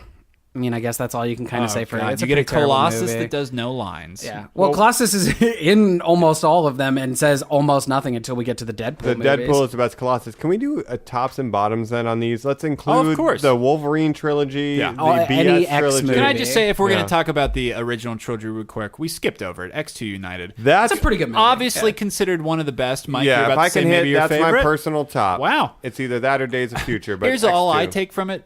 Brian Cox as William Stryker. William Stryker, a huge antagonistic force to the X-Men in the comic books, Mike. He's the military Yeah. presence. And in the films as well. We see him carried over, I think, unfortunately, too many films. Oh, yeah. I mean, it's like, why do you keep going? Same Why do thing you with keep Mystique. using Why do you it? Yeah, keep why using do the you same keep going to fucking this well? characters over and over But again? in X2, you get Brian Cox just as sort of the exposition machine and Yep. just doing what he does so fucking well. Oh, you were the Wolverine. Logan, when I found you, you were just a wild animal boy. I mean, it is Yeah. fucking incredible. that It is opening so scene good. with Nightcrawler, Yeah, like one of the I mean, fucking the coolest people. in all time. Come So on. you get these That's big why I want actors to put on teleportation. goofy makeup, outfits. Deliver goofy lines. Alan and it Cumming works. did hours and hours of makeup. They almost brought him back for Last Stand, but they just couldn't afford much. it. And contrast that with the way Nightcrawler looks in, Apocalypse. Yeah. It's like a fucking joke. Yeah. So lay it out. Okay, Mike, let me hit you first. Top or bottoms, all of them. We laid them out. Any of the Marvel films, Marvel at X-Men, Fox, quote unquote. yeah. Well, yeah. This is interesting. I guess this is just a side note that I would like to say. Sony just announced that they have officially titled what Oh my their God, I hate Spider-Man this so universe much. is. It's the Joe's fucking beating me dumbest to it. thing I've ever so seen. it is called the Sony universe. the Sony universe with Marvel The characters. Sony universe of Marvel characters. Of The Marvel Sumac. characters. So this is the Wow. Fox universe of X-Men Nope, characters. no one will ever call it that. Sony, you can go ahead and get fucked, man. And it might be, this might be the Jesus. last we see of it. We might not see these other two films in post-released. So, Mike, go ahead and lay us out. What's your top? What's your bottom? Yeah, all right. X-Men 2, X-Men United. It's got the pyro You scene. love the OG. You love BS. No, I like I like those films and the way the characters are Yeah. portrayed. I don't love BS. yeah. The younger characters are highlighted more. Pyro, Iceman. And I like that we kind of get, especially with Pyro, it's like, oh, he joins the Brotherhood, and he's kind of he's better in the movies than he is in the comics, I think, because or even in the games that I play, where you see Pyro, he's like, hell yeah, mate, I got my fire, yeah. And I mean, they took a C-list villain and gave him life. Pathos. Yeah, yeah, life. exactly. So I thought that was great, and him and Bobby Drake are good, like balances to each other, especially when they're at Bobby's Fire house. and You Ice, get baby. Fire Wolverine and Ice, I mean, pushing the it's bullet really out of his perfect. head. Yeah. It's great. The worst is definitely X-Men Origins. I don't think anyone's going to disagree. Maybe they will. Oh, I but- disagree. All right, well, Joe disagrees, so that's great. We need disagreement. But X-Men Origin Wolverines, I think, is the worst, yeah. But back to your top. I mean, you like everything about it. You like Magneto. X-Men as 2, the I like that bad Magneto guy. and Xavier. Yeah. No, well, X-Men United, they have to team Yeah. up against Stryker. Yeah. They had to put aside their differences because X-Men we're United. old Listen to friends. that. Yeah, I love it. You like the Mystique, she's changing it. Everybody in that one. And when it Rebecca comes to Romaine's got Mystique, badass yeah, scenes. Rebecca Romaine is my Mystique. It Not is Jennifer not Lawrence. Jennifer Lawrence. Yeah. Ooh. She's a So fine sick of human Mystique. being, but I do not like Jennifer Lawrence Mystique, Damn, and I there's a am take. sick of Mystique. Yeah. Yeah, but Rebecca Romaine, So you that's like a fine. nudie Mystique, too. I didn't say that. I mean, they never do like the white flowing dress with like the voodoo skulls. I always thought that was a cool look. Yeah, you want the skull Yeah. belt. Well, let's throw to you then, Joe. Yeah. What's your top and bottom on the X-Men film universe? My top is Logan. Oh God, that's true. That's a good Wow. choice. It's just Joe, I did not expect that. It's the best movie out of It's the best these. movie, but wouldn't you say the least like the X-Men comic books? But I would I'm argue that surprised none you of as a these are fan. very much like Yeah. the X-Men comics. Sure. In my opinion, they are I think the Fantastic Four movies are more comic accurate than these movies. I enjoy them, but Logan, like Hugh Jackman's performance, the introduction of X-23, Patrick Stewart's performance. I mean, it's just a really good fucking movie. Oh God, you're right. And I think, like The Dark Knight, gave validity to these movies where it's like, look, like we get that they're superheroes, we get that, but below the surface, there are like these core character elements that are just so incredible, and it's nice to see them explored. The Western themes, I'm a big Western fan, I'm a big Americana fan. To see those elements brought into the fold really did it for me. And I know you're thinking like, oh, as a comic fan, it's not the most like it, but like, we never see the suit. We never see any of the No, suits. I can't believe it. And at least Logan, it's like, yeah, that's Wolverine to me. He's gonna go out swinging. You a Stephen Merchant fan? You a Daphne Keane fan? I mean, that's a great supporting cast. Yeah, like everyone's great in it. I do think it's like a terrible use of the timeline. Like, Caliban has been in 3 different movies at 3 different ages and 3 different time periods. But like at least it's trying something different, and it's a really good performance, and I think like it gives validity to the universe. So the most recent X-Men movie is Age of Apocalypse, right? Well, we In have the Logan, main storyline, in the main yeah. storyline, there's Logan. In that, you see the Weapon X outfit, and it's such Classic. a It's it's classic, good, but dude. in the film, it's such a fucking joke. And they open the door. It's so ridiculous. He looks like Blue from Jurassic World. Like, Yeah, I run to when the he's got wilderness. the visor on. oh It's god! so cool. And that's a But it's classic look, but it's ridiculous. yeah. Then you have something where they have nothing to do with the suit, like you said, and it gives it this grind. And to tie back to last week, Star Trek, Patrick Stewart giving so much gravity to Such a a good guy performance, yeah. who's just a psychic. Well, and, thing. like, Yeah, that's when I love Alzheimer's and dementia are some of like my biggest fears. To see that explored Oh, in yeah. like a super mutant, Yes. an omega level mutant who can Yes. fuck up a casino. the most like powerful that. mind on earth. What happens when he loses control of it? Yeah, it's You've really well done. always said that X-Men movies need Taco Bell ads. In them. Yeah, just like Demolition Man. Oh, I love Demolition Man. Is that the second- Logan. we mentioned Demolition Man in the last episode, I believe. Look, I fucking love Demolition Man. Me too. It won the fast food wars. Anyway, My least favorite. yeah. My bottom is not X-Men Origins, because at Really? least X-Men Origins has Gambit, and it's bad enough that it's funny. Okay. My least favorite is Matthew Vaughn's X-Men First Class, because it doesn't have any X-Men that I give a shit about it. Oh. Like, You love the other angel with bug wings. Yeah, like how are you going to make X-Men First Class and not have Cyclops, Angel, Beast? Yeah, like I know they have That is Beast, but What the did we first call it class. earlier? Yeah. The first class, exactly. Yeah. The original X-Men run. it's a true. fine movie. I really like Matthew Vaughn as a filmmaker, but it's just like an X-Men movie with no X-Men I care about. So it's also an X-Men Right. movie where Jennifer Lawrence sits on a couch and says, "And you, what if you were called Magneto?" Yeah. Well, And it's he's like, like- what does that even mean? What Professor are those X words walks in the out loud room and she's mean? like, "Oh, yo, what up, dog? We talked about it, Yeah. so here's all our names. So here's Isn't that all our fun?" X-Men Yeah. names. We're secret agents. And like, I love Havoc as a character, so it's like, Yeah. why is Havoc Why older than confuse it so Cyclops? much? Like, I don't know. It just frustrates me the most as a fan. He's got a dope mullet, though. He does. Lucas So that's my bottom, just because like Personal I preference. don't. Yeah, I don't care about any of those characters. It has like one of my favorite scenes where you get Michael Fassbender's Magneto fucking kicking ass. Like that's all great, but I don't know. Yeah, well, Overall, I just don't give a shit about those characters. Fair enough. Colin, tops and bottoms on this. And then I want to talk about a little bit of the casting because I think that's a big strength it's a strength and a weakness depending on how you look at it. Fucking bombshell right now, guys, and I'm so smug about it because I'm about to blow your guys' mind. Man, I can't wait. And the fact that we got our monitor up and we're watching, and he just came up. I swear we're not even manipulating this. My top or bottom is the exact same movie. It's Deadpool 1. That's your top and bottom. It's my top 'cause it's- and bottom. Oh, can I guess why? Guess away, Mike or Joe. Yeah, because it's the most comic accurate of anyone. The costumes are the best, and it's comic accurate and fun. And you're worst because it's just not a very good plot. I thought It because is- TJ Miller's in it. yeah, boy, I hate when people call in bomb threats. No, Joe, you are on the money. Wow. It's gorgeous. Colossus is in it. He looks incredible. Deadpool is wearing the suit. It makes sense out of the dumbest things you could ever fucking imagine.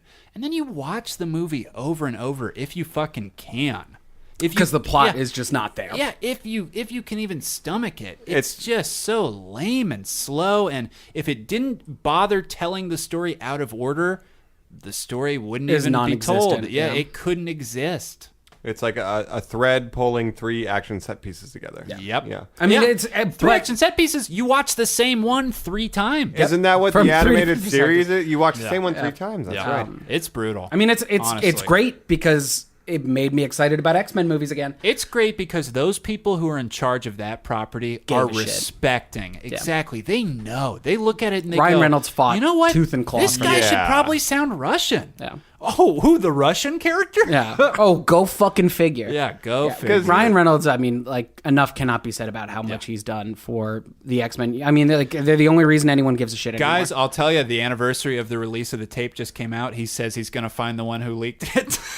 And God damn it, God bless him. We hope he does. Colin, I remember when we saw Deadpool 1, I walked out of the theater and you asked what I thought, and the first thing that I said was, wow, I can't wait to see Deadpool 2. Yeah. Because that was not very good, but I bet the next one's going to be better. Let me tell you, I hate that film. Deadpool 2? I do not like Deadpool 2 at all. Bro. No, it's got nothing. It's got even less to hold on to. Dick So- and fart. and that's I disagree fine, strongly. But just plot. And you saw it, Mike? Yes. Very interesting. So, Yeah, I have an opinion, but I didn't see it. Yeah, of course I saw it. hey, some people. You're right. I think that the Deadpool property could be better used. That does not mean I am one of these guys who's just a slave to the Marvel Universe and is like, yeah, and even though they say that they could even consider it being R, I bet it's going to be great. Like, even if it was PG-13, it'd be great. No, I'm super nervous even more about what's going to happen to Deadpool. Well, now that it's in the Disney hands. Yeah, exactly. I don't know. I think he's the only one I don't want to see recast. Please I would keep rather Ryan. never Yeah. touch Deadpool again than anyone do it. Can other I than Ryan defend Reynolds. Deadpool 2 a little Please. bit, please? I have not seen Deadpool 2 yet. I love these so you different takes can, then. but Yeah. like, try to do spoil it as it. spoiler free as possible. But the big cool shit is all spoilers. It just came out on Blu-ray, so like I'm Even going more to see super it. badass cut or Yeah, whatever. with Omega Red. So excited So about that. cool. I mean, like, I man. think the movie, like, I don't know. Obviously, you're upset about it. We'll once I see it, we'll Let's do do a the wrap-up Deadpool version. episode. Yeah. Fuck it, Yeah, But fuck it. Rob Liefeld, check it out. But what I do give it is, without spoilers, like obviously Colossus is in it. This is the best film version of Colossus we've It's ever time had. for a big CG battle. I've watched that clip. Yeah, and so you know who the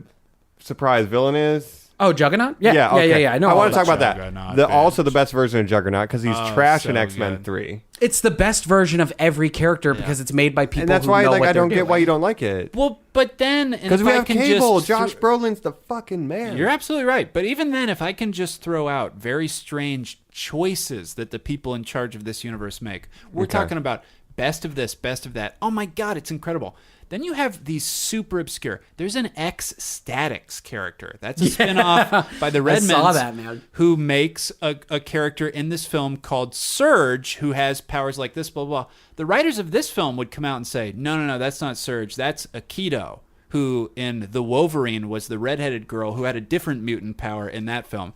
And it's like, why are you even just opening your mouth and saying things like that? It's retconning stuff. But It's retconning things in more confusing manners than need to be retconned. That universe, like you, fuck trying to retcon it. It's fucked beyond. But be anything you say is And such a Deadpool bad even answer. like addresses that in his own way in the post creds, which we won't. There's talk nothing about. to do. Like, why? I get Hey, that. Like Kiko. they've made the conceit that like Yeah, they've made the conceit that like Marvel mutants age differently. So that's why from the Oh my 60s to the 2000s, Don't no one you dare ages. bring that up. But fucking William Stryker doesn't age from the 60s to the 80s. maybe he's a mutant. And when he But is he's not. asked that on But he set, could the be. And I actor will not said, accept Don't it. think about it. All right, let me bring up one thing about these films is the strength of them through all the two trilogies that are X-Men based, not Deadpool or Wolverine.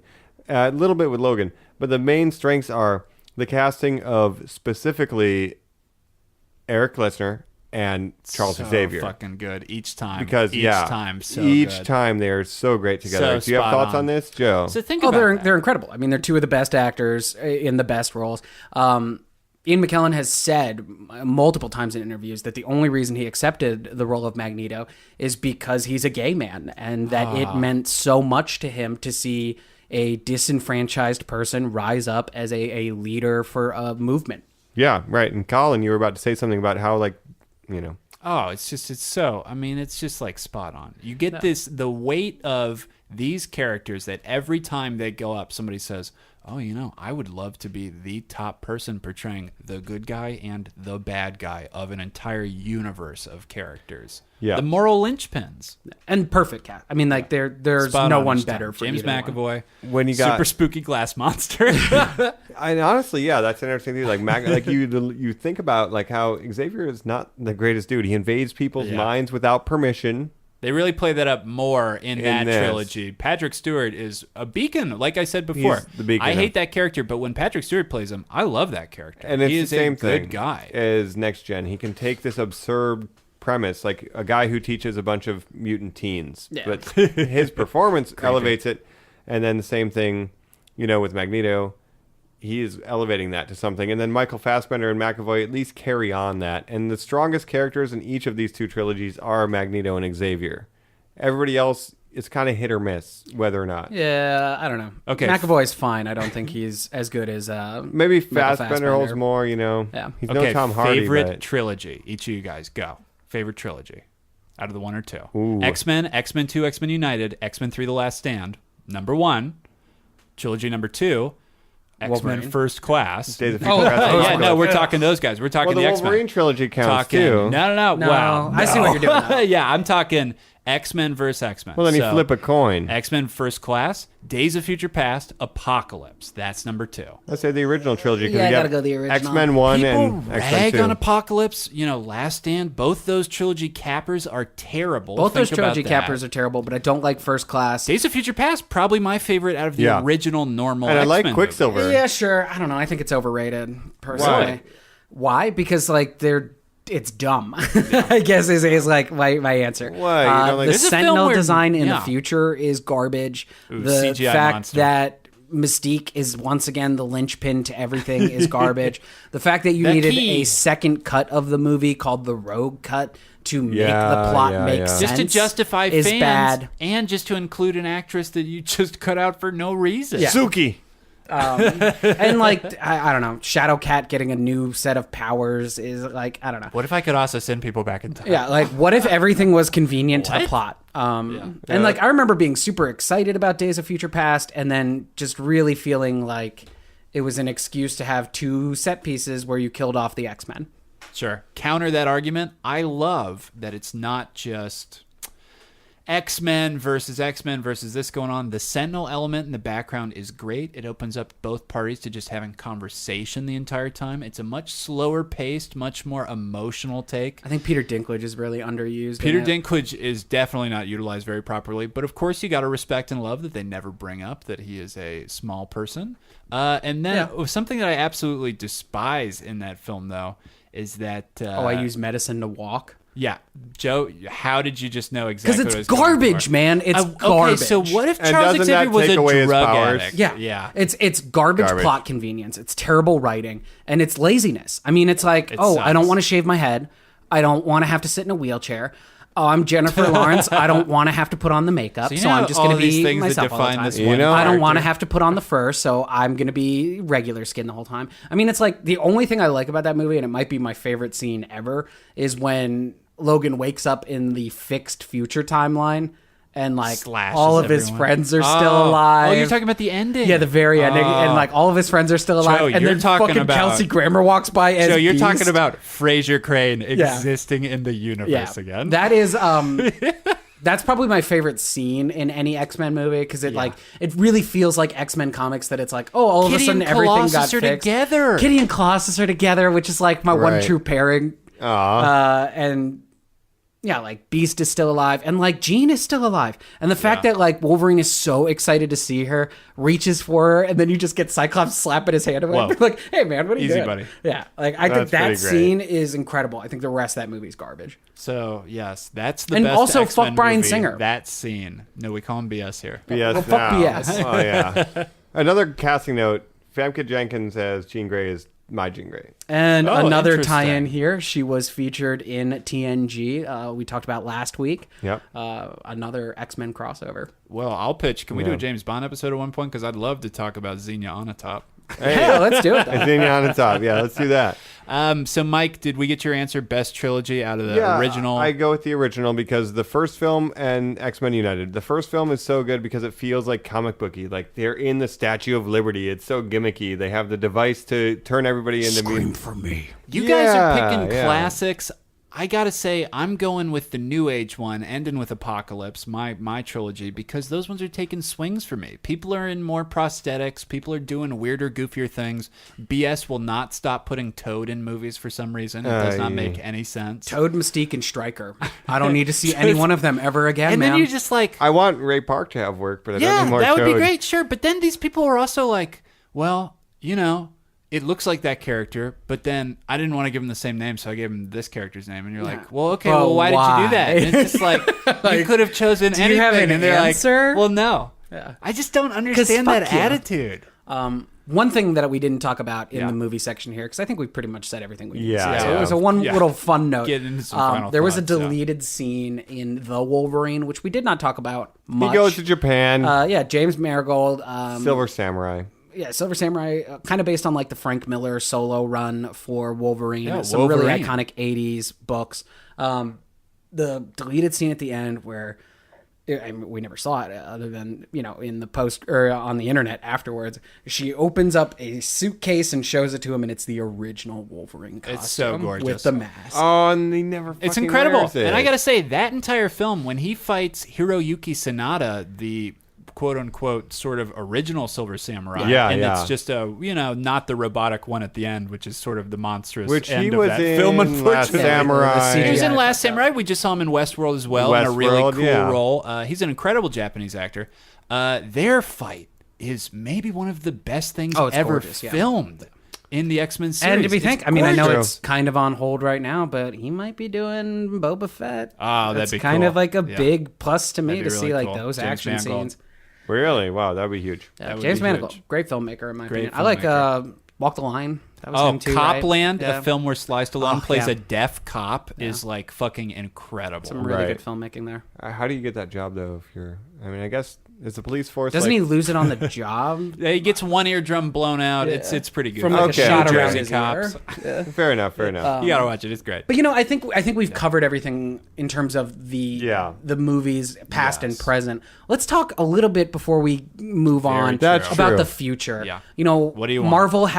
Marvel Studios has acquired the rights, bought Fox. You know, one more stone in the gauntlet for Disney. The deal will be finished in its entirety by mid 2019, which is when we could see any of these properties used. What do you guys want? What do you want to see happen with the X-Men? Joe, I was thinking about this the other day. I'll just jump in here. I want to blow your mind with this. I was thinking about this. Everybody's like, man, it's impossible. How are you going to fit in Fantastic Four? How are you going to fit in X-Men? What do Right. you do? Blah, blah, blah, blah, blah. You know what I was thinking?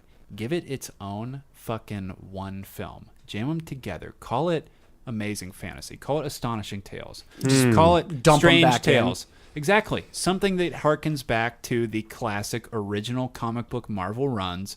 Dump them both back in. An anomaly occurred. this is this, blah, blah, blah, blah, blah.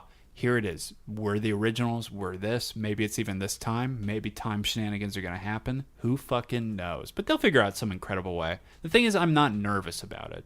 That's the thing that I'm happy about. You're not nervous about it? No, I think it's in good hands. Like I said, I'm a little nervous about Deadpool. And like I said, it really does go beyond past the Flanderization of him. It's not that I think they're going to tone him down too much, Disney taking him on, even though we're seeing rumors today that a lot of their Fox acquisitions they might knock off if they are not child-friendly. Which they've announced that on their streaming. Don't you want all the money from every fucking demographic? I yeah, really but if it doesn't exist, then there's Yeah. no money to be. They just won't. My fear is that they just won't do anything. You're with babies. Deadpool ever We're all again. babies, I guess. I guess don't so, know. but it's like, just at least give us fucking Deadpool. I don't know. get it. I don't need Dick and Fart Deadpool. I would like to see Yeah. him thrown in with Spider-Man. Give me like a fun Exactly. PG-13 I Spider-Man. Stuff want like that would make me Logan. really less I want nervous. huge jacked man in Deadpool. I guess I don't know. Let's go to you, Mike. What do you think is your future? Would you like to see Hugh Jackman return, something like that? All right, well, he's said that he would return to be in an Avengers the crossover, Avengers. right? But whatever. It would be so good at this point. He owes me. 15 years ago, I would have been stoked on that. He still owes me nothing. Logan's a good way to send him off. Yeah. But not Tom Hardy. I see that everywhere. I don't Stop want making Tom him Hardy. people with weird voices. Why would we do that? Hey, I'm the Wolverine. Hey, Bob. Like a turd. Yeah. I'm the best at what I do, and what I do is not very nice. Hello, Bob. What I would want to see maybe, because they want to connect the universe, because they want to be able to do like new Avengers and things with Wolverine and Yeah. stuff like that. Yeah. Just go ahead and have something where like Ant-Man was in the quantum realm to fix whatever happened in Infinity War, fucks with the world, and then now when they come back to the modern era, we have mutants, and they're just here, and like, okay, now we have this new, we fixed Thanos, but now there's mutants and whatever. Can they be social pariahs? Can a world where Captain America exists and everybody else, and we still hate people born different with superpowers? Yeah, well, I mean, you got to think the Sokovia Accords are a thing already. Yeah. So, yeah. I mean, I would argue that you don't need to fix anything. You don't need to do any of that.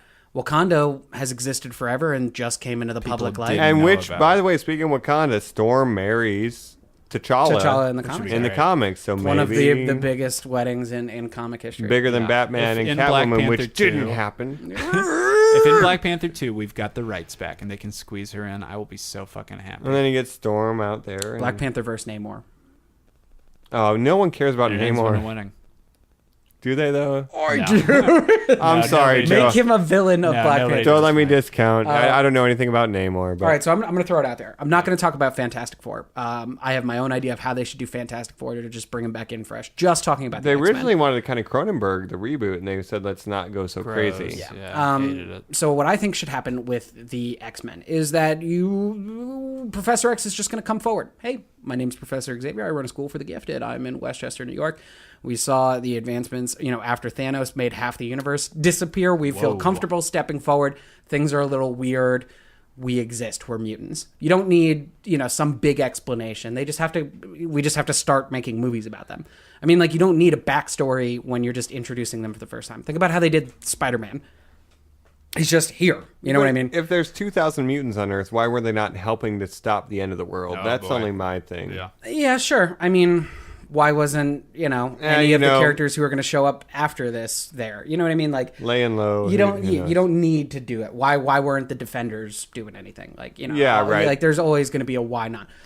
What I want to see His shoe was untied. more than anything, and I'm never going to get it, Hulk versus Wolverine. That is how I would want to Oh, bring. God. If Hugh Jackman was going to make any kind of thing, back, I would baby. want to see Hugh Jackman versus Mark Do you think they Ruffalo should ever and- do Elsewhere movies then, where you get Hugh Jackman and the fucking Hulk? DC thinks they can do it. I don't see why Marvel couldn't. I mean, you literally have Marvel should- multiverse theory introduced in Doctor Strange. Yeah, so it'd be interesting to just do Elsewhere movies where you could have. That'd be cool. Why fucking not? That way you can utilize the Hugh Jackman Wolverine and the Hulk, and then it has nothing to do with your MCU. That's Nope, really you're fine, yeah. That's really great, actually.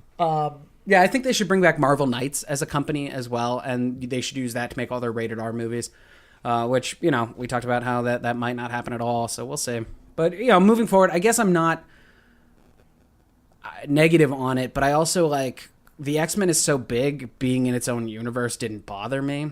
So if we're going to meld it together now, Yeah. I just don't want it to be the next 15 years of the MCU are all X-Men movies. It totally could be, yeah. Yeah. And is New Mutants dead? Is Dark Phoenix in trouble? Like, this is all stuff that's They're happening. they're both undergoing reshoots. I mean, New Mutants was Rumors are supposed to come flying, out though. 6 months Yeah. ago. People say 3 months. People say, "Oh, I'm not part of this. I don't know what they're changing." Who knows? You want to work for Disney? We got to do a lot of reshoots. Like, Disney What loves changing it all. reshoots. Yeah. Every movie, Star Wars had reshoots. Of course. Sure, but these, I mean, they're trouble to begin with, I think. Yeah. And you got Simon Kinberg, the guy Yeah, who's maybe they are. written It's most like- of these films, directing Dark Phoenix. If I don't Marvel acquired the Sony Spider-Man stuff, I'm sure they would reshoot a ton know. of it. Yeah. are you Yeah. kidding? Absolutely. They'd destroy it. I mean, they'd probably We're just show done. Venom. Venom is done. Yeah. Why we do that? Why did we do Silver that? and Black, how about never coming back? Ba-dum-ba. Bah, Gunshot to the head. No one needs that. Well, any other thoughts on the movies before we transition to the video games here? I think I've said my piece. There's never going to be a hallway shot, you know, as a fan where you're like, just fill it up with everybody that I know, you know, blah, blah, blah, blah.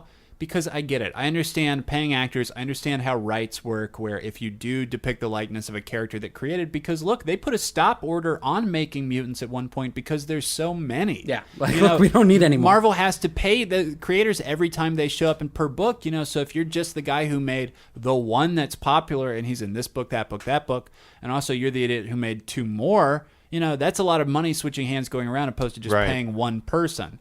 So I understand that that's never going to happen, but again, that level of respect that's in Deadpool, please let's see that going forward. Let's see that in the new hands. What Deadpool did with, 4 or 5 mutants? Yeah. Yeah. With the fact, and then to literally say it out loud, oh, you know, the mansion's pretty Studio empty. wouldn't pay for it. Yeah, it's almost like we're not allowed to show other mutants. It's like, you know, it's just like you're saying, the fact that they could do that with 4 or 5 is just incredible. Well, and also, like, Deadpool 1 exists inside the MCU without having to say it at all. And in a timeline without ever acknowledging where or when they are. Nope. I mean, like, the finale takes place on a decommissioned helicarrier, though. Incredible. Like, they just don't call it that. Yeah.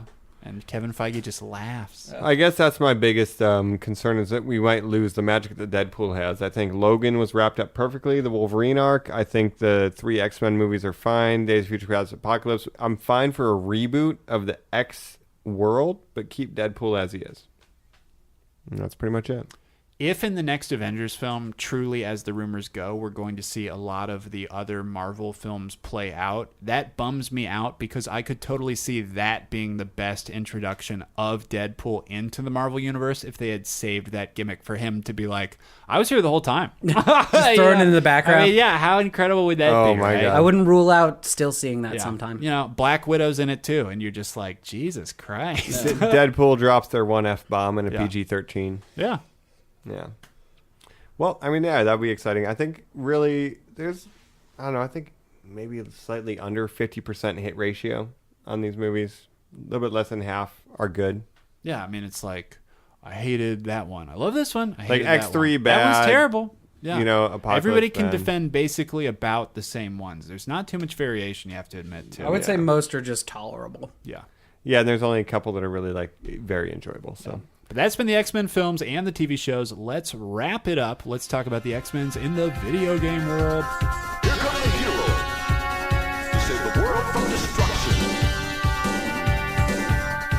They are X-Men.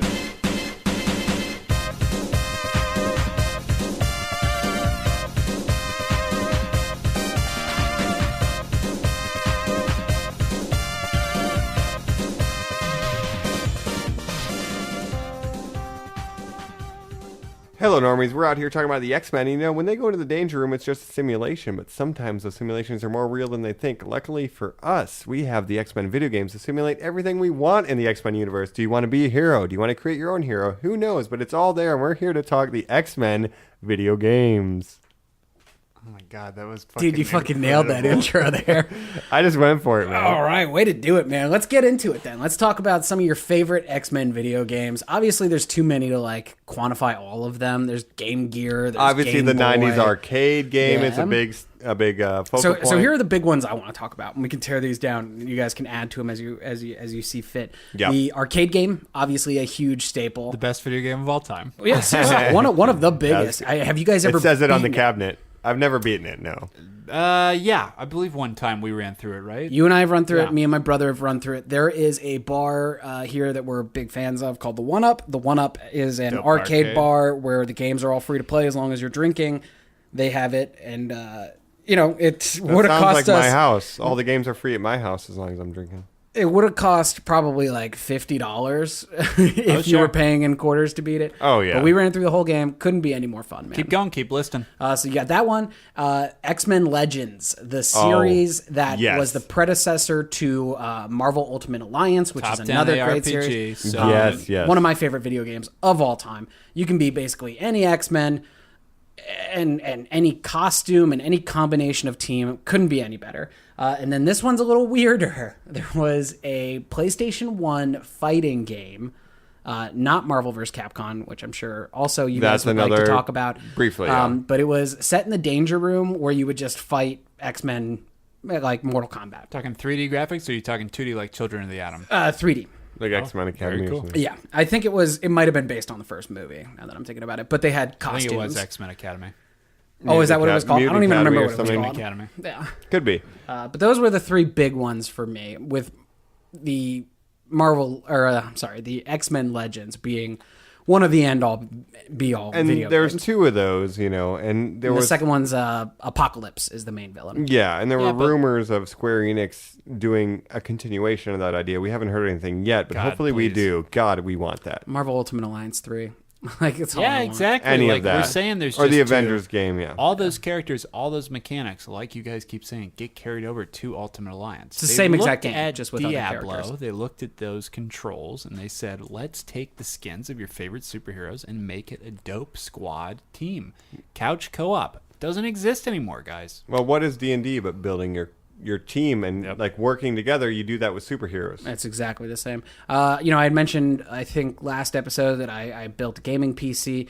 The first Yep. game I bought on Steam was a 2-pack Marvel Ultimate Alliance 1 and 2. Oh, great. I was playing through missions the other day where I just played as my X-Men. You know, I played So cool. Colossus, Cyclops, Nightcrawler, and Wolverine, which are some of my favorite characters. So those are your favorites: Colossus, Cyclops, Nightcrawler, Wolverine. Yeah, I think I threw Deadpool in there for a couple runs. I threw Storm in there for a couple runs because Storm is like super fucking powerful in these games. Oh yeah. Colin, who X-Men Legends? We all seem to really like this. Who are your characters? Well, we're forgetting the mechanic that made Nightcrawler so cool. He's standing next to one of the characters. He can grab onto their back, take them and through a teleport them wall. too. I Yeah, mean, that's so there was cool. stuff like that where you had to have flying characters to get across places where there are no Yep. bridges.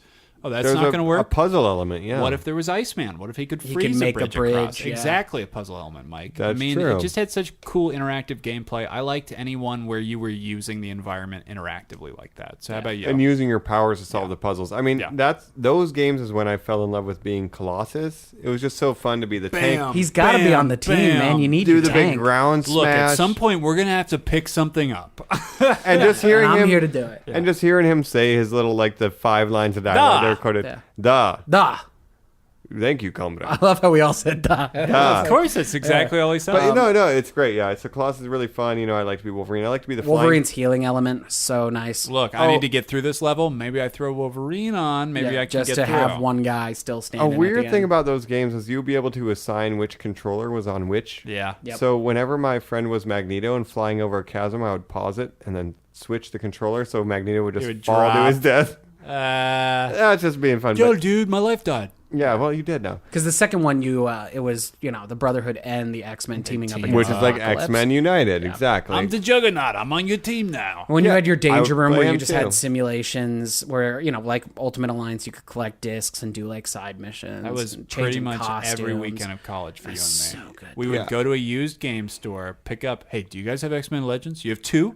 you have it on Xbox. All right, we got an Xbox. Let's go back. Yeah, my Plug cousin it in. Steven did same thing. Plug it in and then rock and Perfect. roll all night. So good. Yeah, that X-Men Legends is definitely my favorite X-Men game. I want more of that in the future. Like, give me that 4-player co-op experience. We can all pick a hero. We Yeah. can all, and all the costumes too, because that's what's fun too. That like was you what said. was so cool. You get is to could pick choose your all the look, costumes, yeah. right? All right, well, I'm going to stop you then, Mike. And Joe, if it is the same for you, that this is the best one, you go right ahead and you keep going. But otherwise, I'm defending X-Men Arcade right now. Wow. Okay. No, it's tough, man. I mean, like those are both such classic experiences, like with video gaming. But The Wolverine Origins game where you I get your like that one body too, yeah. blown apart and you can see him regenerate. yeah, I mean, think and also about like how you well had like they're Omega utilizing Red stuff. and like Yeah. other characters that were not featured in Yo, the I'm movies. Sabretooth. Yeah.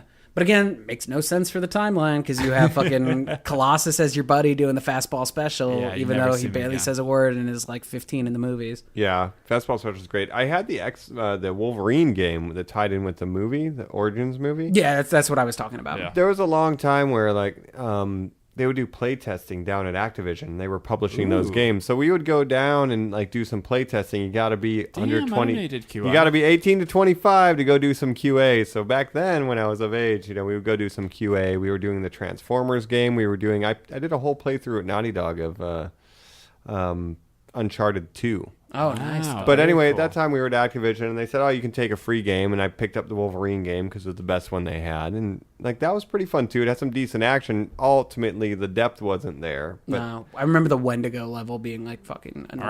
yeah. But I had it, and I played it on And you just see a dumb Xbox health bar and 360. be like, what is this? Yeah.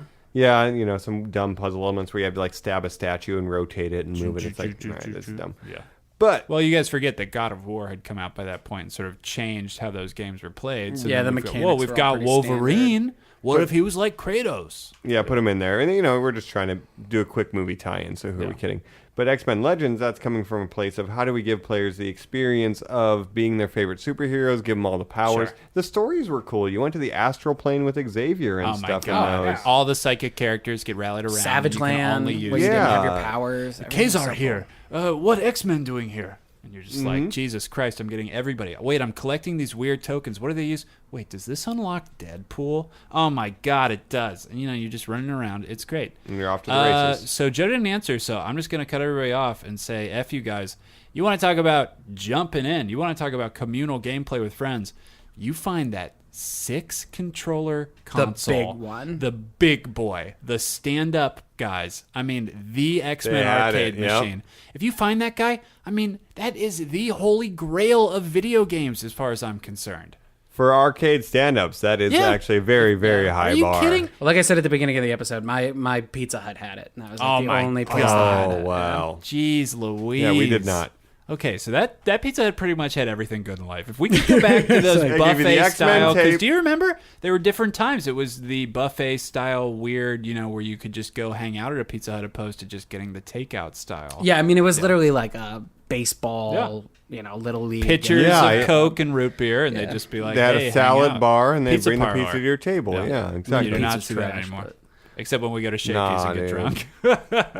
Yeah, getting drunk at Shakey's Yeah. is pretty much the closest. What else do you do? But at it's Shakey's? just it's just the Get golden sick off grail. the pizza. I mean, look, it's not a machine you're getting tickets from or something like that. This is a pure enjoyment machine. You're playing this game, you're looking at your friends, and you're saying, this is our character types. Are you Colossus? Are you the guy who's going to explode and bash things? Are you stuck as the Dazzler? Because you're probably not a girl in our group. You're Fourth probably kid just in the the room. youngest. Yeah, exactly. Are you Storm? Are you the leader? Are you the badass? Are you Cyclops? It just had Wolverine. everything. Wolverine. I mean, and just going through the story, it was based on an animated pilot called Pride of the X-Men, which was about Kitty Pryde Yeah. meeting the X-Men. It had a very cool aesthetic, very adult, very mature. Did not go through, unfortunately. But it was the predecessor to the animated series Yeah. that we all know and love. So such a weird shame and so interesting that it ended up being the model of pretty much the most iconic video game of my youth of this series, other than if you found a Turtles in Time machine that also had 4 opposed to 2. I mean, these were just the holy grails of being a kid, That's the man. stuff, You're at yeah. Chuck E. Cheese. That was it for me. No, that's pretty big. I also remember the Super Nintendo, the Clone Wars game. Maybe it was Sega Genesis, but it was like the side that game scroller. was okay. Power Battles? What are we talking here? No, I think No, it was it was- X-Men 2 something.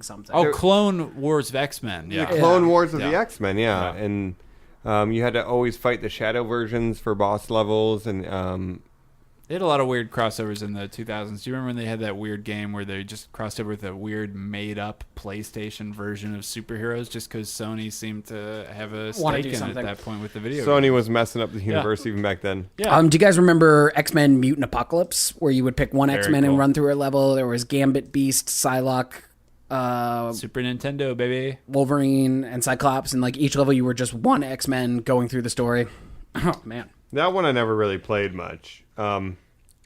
But I believe it existed. Incredible graphics. No, I'm lying to you. I just Incredible made it up. couch co-op. Yeah.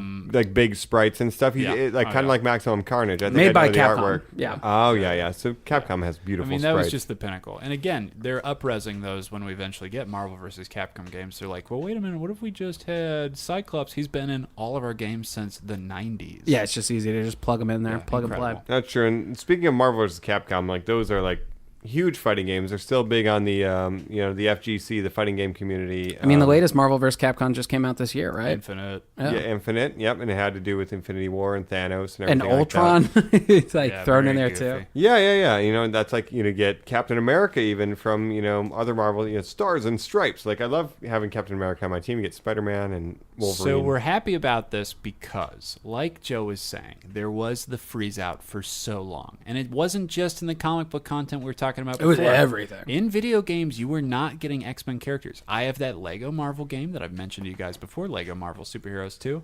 No X-Men characters in that. You don't get Wolverine, you don't get Beast, you don't get anybody. The one before it, you do. I mean, it's littered with them. Now, to get that crossover content is pretty exciting. I mean, that validates that we're going forward, get some more play.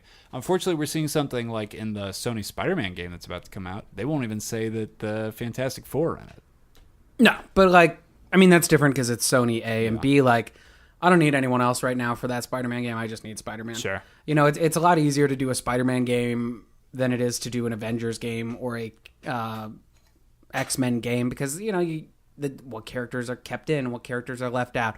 Who do you do? Spider-Man, you're going to play Spider-Man. That's it. You know what I mean? Like, you're not like, oh, I can't believe Quentin Queer's not in here and I got to use fucking Rachel Summers instead. Or, Right. oh, no Wolverine, just Cyclops. Like, you're not going to run into that issue. Yeah, you pick up a Spider-Man game, want to be Peter Parker, more or less. Miles or less. Miles or less. Miles is also. But I mean, the there name. were so many. Do you remember when he crossed over with Spider-Man? There's a Wolverine game where they're fighting symbiotes and they're getting infected. Web of Shadows. Yeah, they've always been there. Web of Spider-Man and his Shadows, yeah. amazing friends had a video game where you could also just be like, well, what if Wolverine was also in there too? Yeah. I mean, it was just No, don't how forget it Iceman. was. They're the crown jewel of Marvel. People talk about the first family again, Fantastic Four. Yeah. But X-Men, God, they've just been their most popular characters for so long. Biggest too. Like, Games going forward, what do you guys think? There was that Deadpool game that was very successful. Oh, I'm that gonna was buy that pre-movies. sometime soon. Yeah. Nolan North doing the voice. Yep, Very yep. classic. every voice. Wolverine's in it. Yeah. I would want. Wolverine, Cable, and Domino are all featured in that. Mr. Sinister. Yeah, Mr. Sinister, too. That's right. Right. If we can get the Square Enix Avengers game, and if it's anything like X-Men Legends, give me more of that. Sure. I would lose my mind for a Marvel Ultimate Alliance 3. Oh my God. If I, that's true. Just own it all, the whole universe. Just And do that. I was happy enough because most of my favorite X-Men were in that. Like, you could play, literally, it's four characters you get to pick. There were 6 or 7 X-Men in the roster, so you could play all X-Men if you wanted. Yeah. And some of those bosses were very obscure too. I learned a lot through Ultimate Alliance and stuff. Yeah, I was about- kind of thinking about maybe making a video essay that was just Smaller characters. talking Ooh. about Marvel Ultimate Alliance and how, like, if you are interested in Marvel, that game is a history lesson. Sign a petition. It I'd also really like to is. write that on your site, Joe. And they That'd give be you very cool. the whole backstories and like the collectibles. If you Yeah. defeat a villain, you can read their backstory and learn a lot. And the comic art and, like, playing the side missions where it'll be like, the Logan one in particular is great because it's like, oh, one time I was teaming up with Nick Fury. I don't really trust Nick Fury because this happened in the 70s. And it's like, oh, here's a fucking Damn. history lesson on all your favorite characters That's true. with awesome gameplay. Yeah. We're seeing the, speaking of Lego universe, on the DC side expand. They're about to get just a super villains of the Yeah, I DC saw that. universe video game. I, going forward, like to see, X-Men are important enough. Make an X-Men Lego video game. Make a Marvel this side video game. Yep. Cross them over. I'm a basic bitch. I'll buy all of them. You know, it's like, who cares? I would like to see them expanded in the same way that the Spider-Man game's being used. I don't know what that means. If you could make an Arkham-style game around what Gambit? And Yeah, see, that's what I'm saying. Like, it's a lot more sometimes difficult. Jean Grey. Yeah, I when don't you're know. talking with the X-Men. Yeah.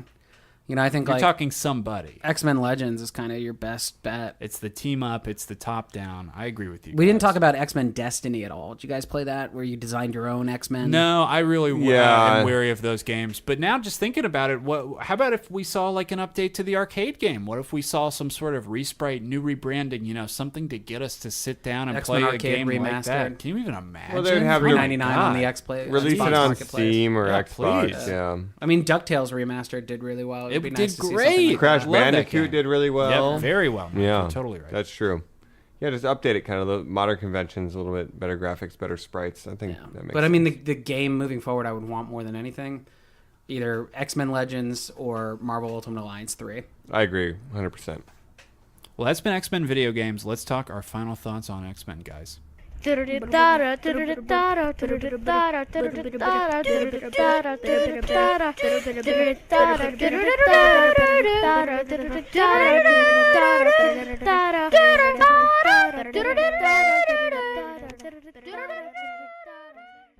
Hey guys, we're back. We're talking final thoughts on X-Men. Wrap up, I'd like to say, Joe, I'm shocked that you haven't even talked about it. The best toys ever invented, the 90s toys for the animated Oh, series. very classic. I mean, can we talk about what collectibles those were for us growing up? I know we really raved about the Teenage Mutant Ninja Turtles that transformed, and I'll try to get you guys to do a Transformers episode, speaking of toys that I was obsessed with. But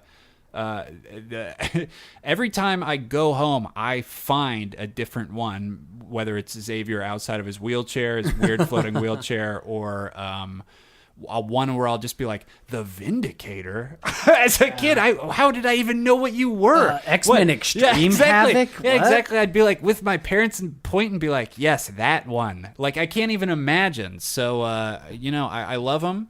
And I've always loved this franchise, guys. It's been there for me forever since I was a kid. It has childlike sensibilities. I worry about its maturity going forward.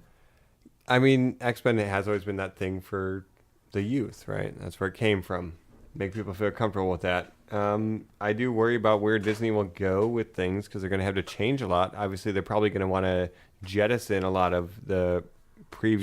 You're done. You're out, BS. You know, just get out. Leather suits out. Get out. And if they give me the Wolverine suit, I'll be super stoked. Like, let me see it, right? New actor, not Tom Hardy. I don't know who. It's just like Cyclops. You're just casting a lower jaw. But I guarantee And a it'll voice. have Captain America style weird giant pouches. The Wolverine suit. Give I'll me be like, pouches. I damn. like pouches. Give me All right. Cyclops with I'll pouches. take pouches. Yeah, My fair name enough, is guys, Rob fair enough. Liefeld, and I love pouches. Hey, that's what I grew up with was the pouch look. Yeah. So give me the pouch look All with the right, suits. fair enough. I just want to see the suits. Anyway, Joe. If you like comic books or you like the movies and you want to learn more, go look at some of the books that were written in the 80s by Chris Claremont. Days of Future Past, The Dark Phoenix Saga, God Loves, Man Kills is such a good modern parable. All of those are some great morality tales. You know, just like we were talking in the Star Trek episode, there's a lot of like morality to the X-Men. There's a lot of like important questions being asked on top of awesome action. I think we've been in a lull period here for a while, but with this acquisition, I think we've been in a lull period for a while here, but with the rights going back to Disney, I think like Spider-Man, we're going to see a homecoming. Ooh, And that give me surely was a X-Men homecoming. And that gave me Return. X goosebumps. Are you saying Amazing X-Men? What? How about a title real quick, Joe, before you wrap up? What do you want Uncanny. for it? Uncanny. Uncanny? Yeah, I Astonishing. would take Uncanny. Uncanny. Cool. Astonishing Very is cool, great, too. guys. Astonishing is too close to amazing, and we've already done that with Spider-Man. You're totally right. Keep Uncanny, going. I think, would be pretty good. I'm optimistic about the comic future and the movie future. Video games, I don't think we're going to see much, to be honest. No one should really hold their breath landscape there. there. Yeah. But there's a lot to look forward to, and there's a lot to look back to if you're just now getting into them. Yeah, and for me, I do want to quickly bring up, you mentioned that the X-Men and previous week's episode, Star Trek, they did have a crossover. Oh yeah, that's right. And we didn't mentioned that really last week. mention that. We only touched base on it. But yeah, so the X-Men and Star Trek all linked by Patrick Stewart. Did you guys have that book? It was a really dumb book. Oh, I did not. I just looked briefly online at it. Yeah. I mean, like in Batman and Captain America, which are both great episodes that you should go back and listen to. yes, Go please. back and listen to You know, it's tough to talk everything about the X-Men. Like, we could do an episode just on Wolverine. You know, like, we could do an episode just Cyclops. on any of these. We could do an characters. episode on fucking Psylocke. Yeah. Defending Cyclops. And you know what? Explaining who Olivia Munn is. If you want to see Yes. any of those episodes with your ears, just let us know and reach out to us on Instagram and Twitter, and we'll do it. We'll fucking do it. We don't even care. We'll do it. We want to talk more about this stuff for sure. And we hope you've enjoyed this X-Men examination, that is. And it's been fun to talk about it. If there's any final thoughts here, let's go ahead and plug them in right now. My last thoughts are the X-Men are fun. I think it's a good thing to let people have a sense of feeling comfortable with who you are. And just that idea of you can be fucking cool as shit and you should not be ashamed of that, right? And that's kind of what the X-Men can be for people. And like also the societal messages of differences don't necessarily mean we have to build walls. The original SJWs, before that was an insult, were the Yeah. XMENs. Yeah. that Wow. simple. That's great. Yep. Couldn't have said it better myself, Bubs. I'm happy with everything we put out there. And, you know, the X-Men are some of the best heroes out there. And there's so many different characters to look towards. You could spend every day of your life for the next 20 years reading X-Men books and never run out of them. All right, Normies, well, make sure to check us out on Instagram and check us out on Twitter. Rate, review, subscribe, check out the podcast. And again, this has been Colin Nito. Joe Vereen. Oh, and Mike Klops. Thanks for listening, Normies. Optic Blast. Sneak, sneak.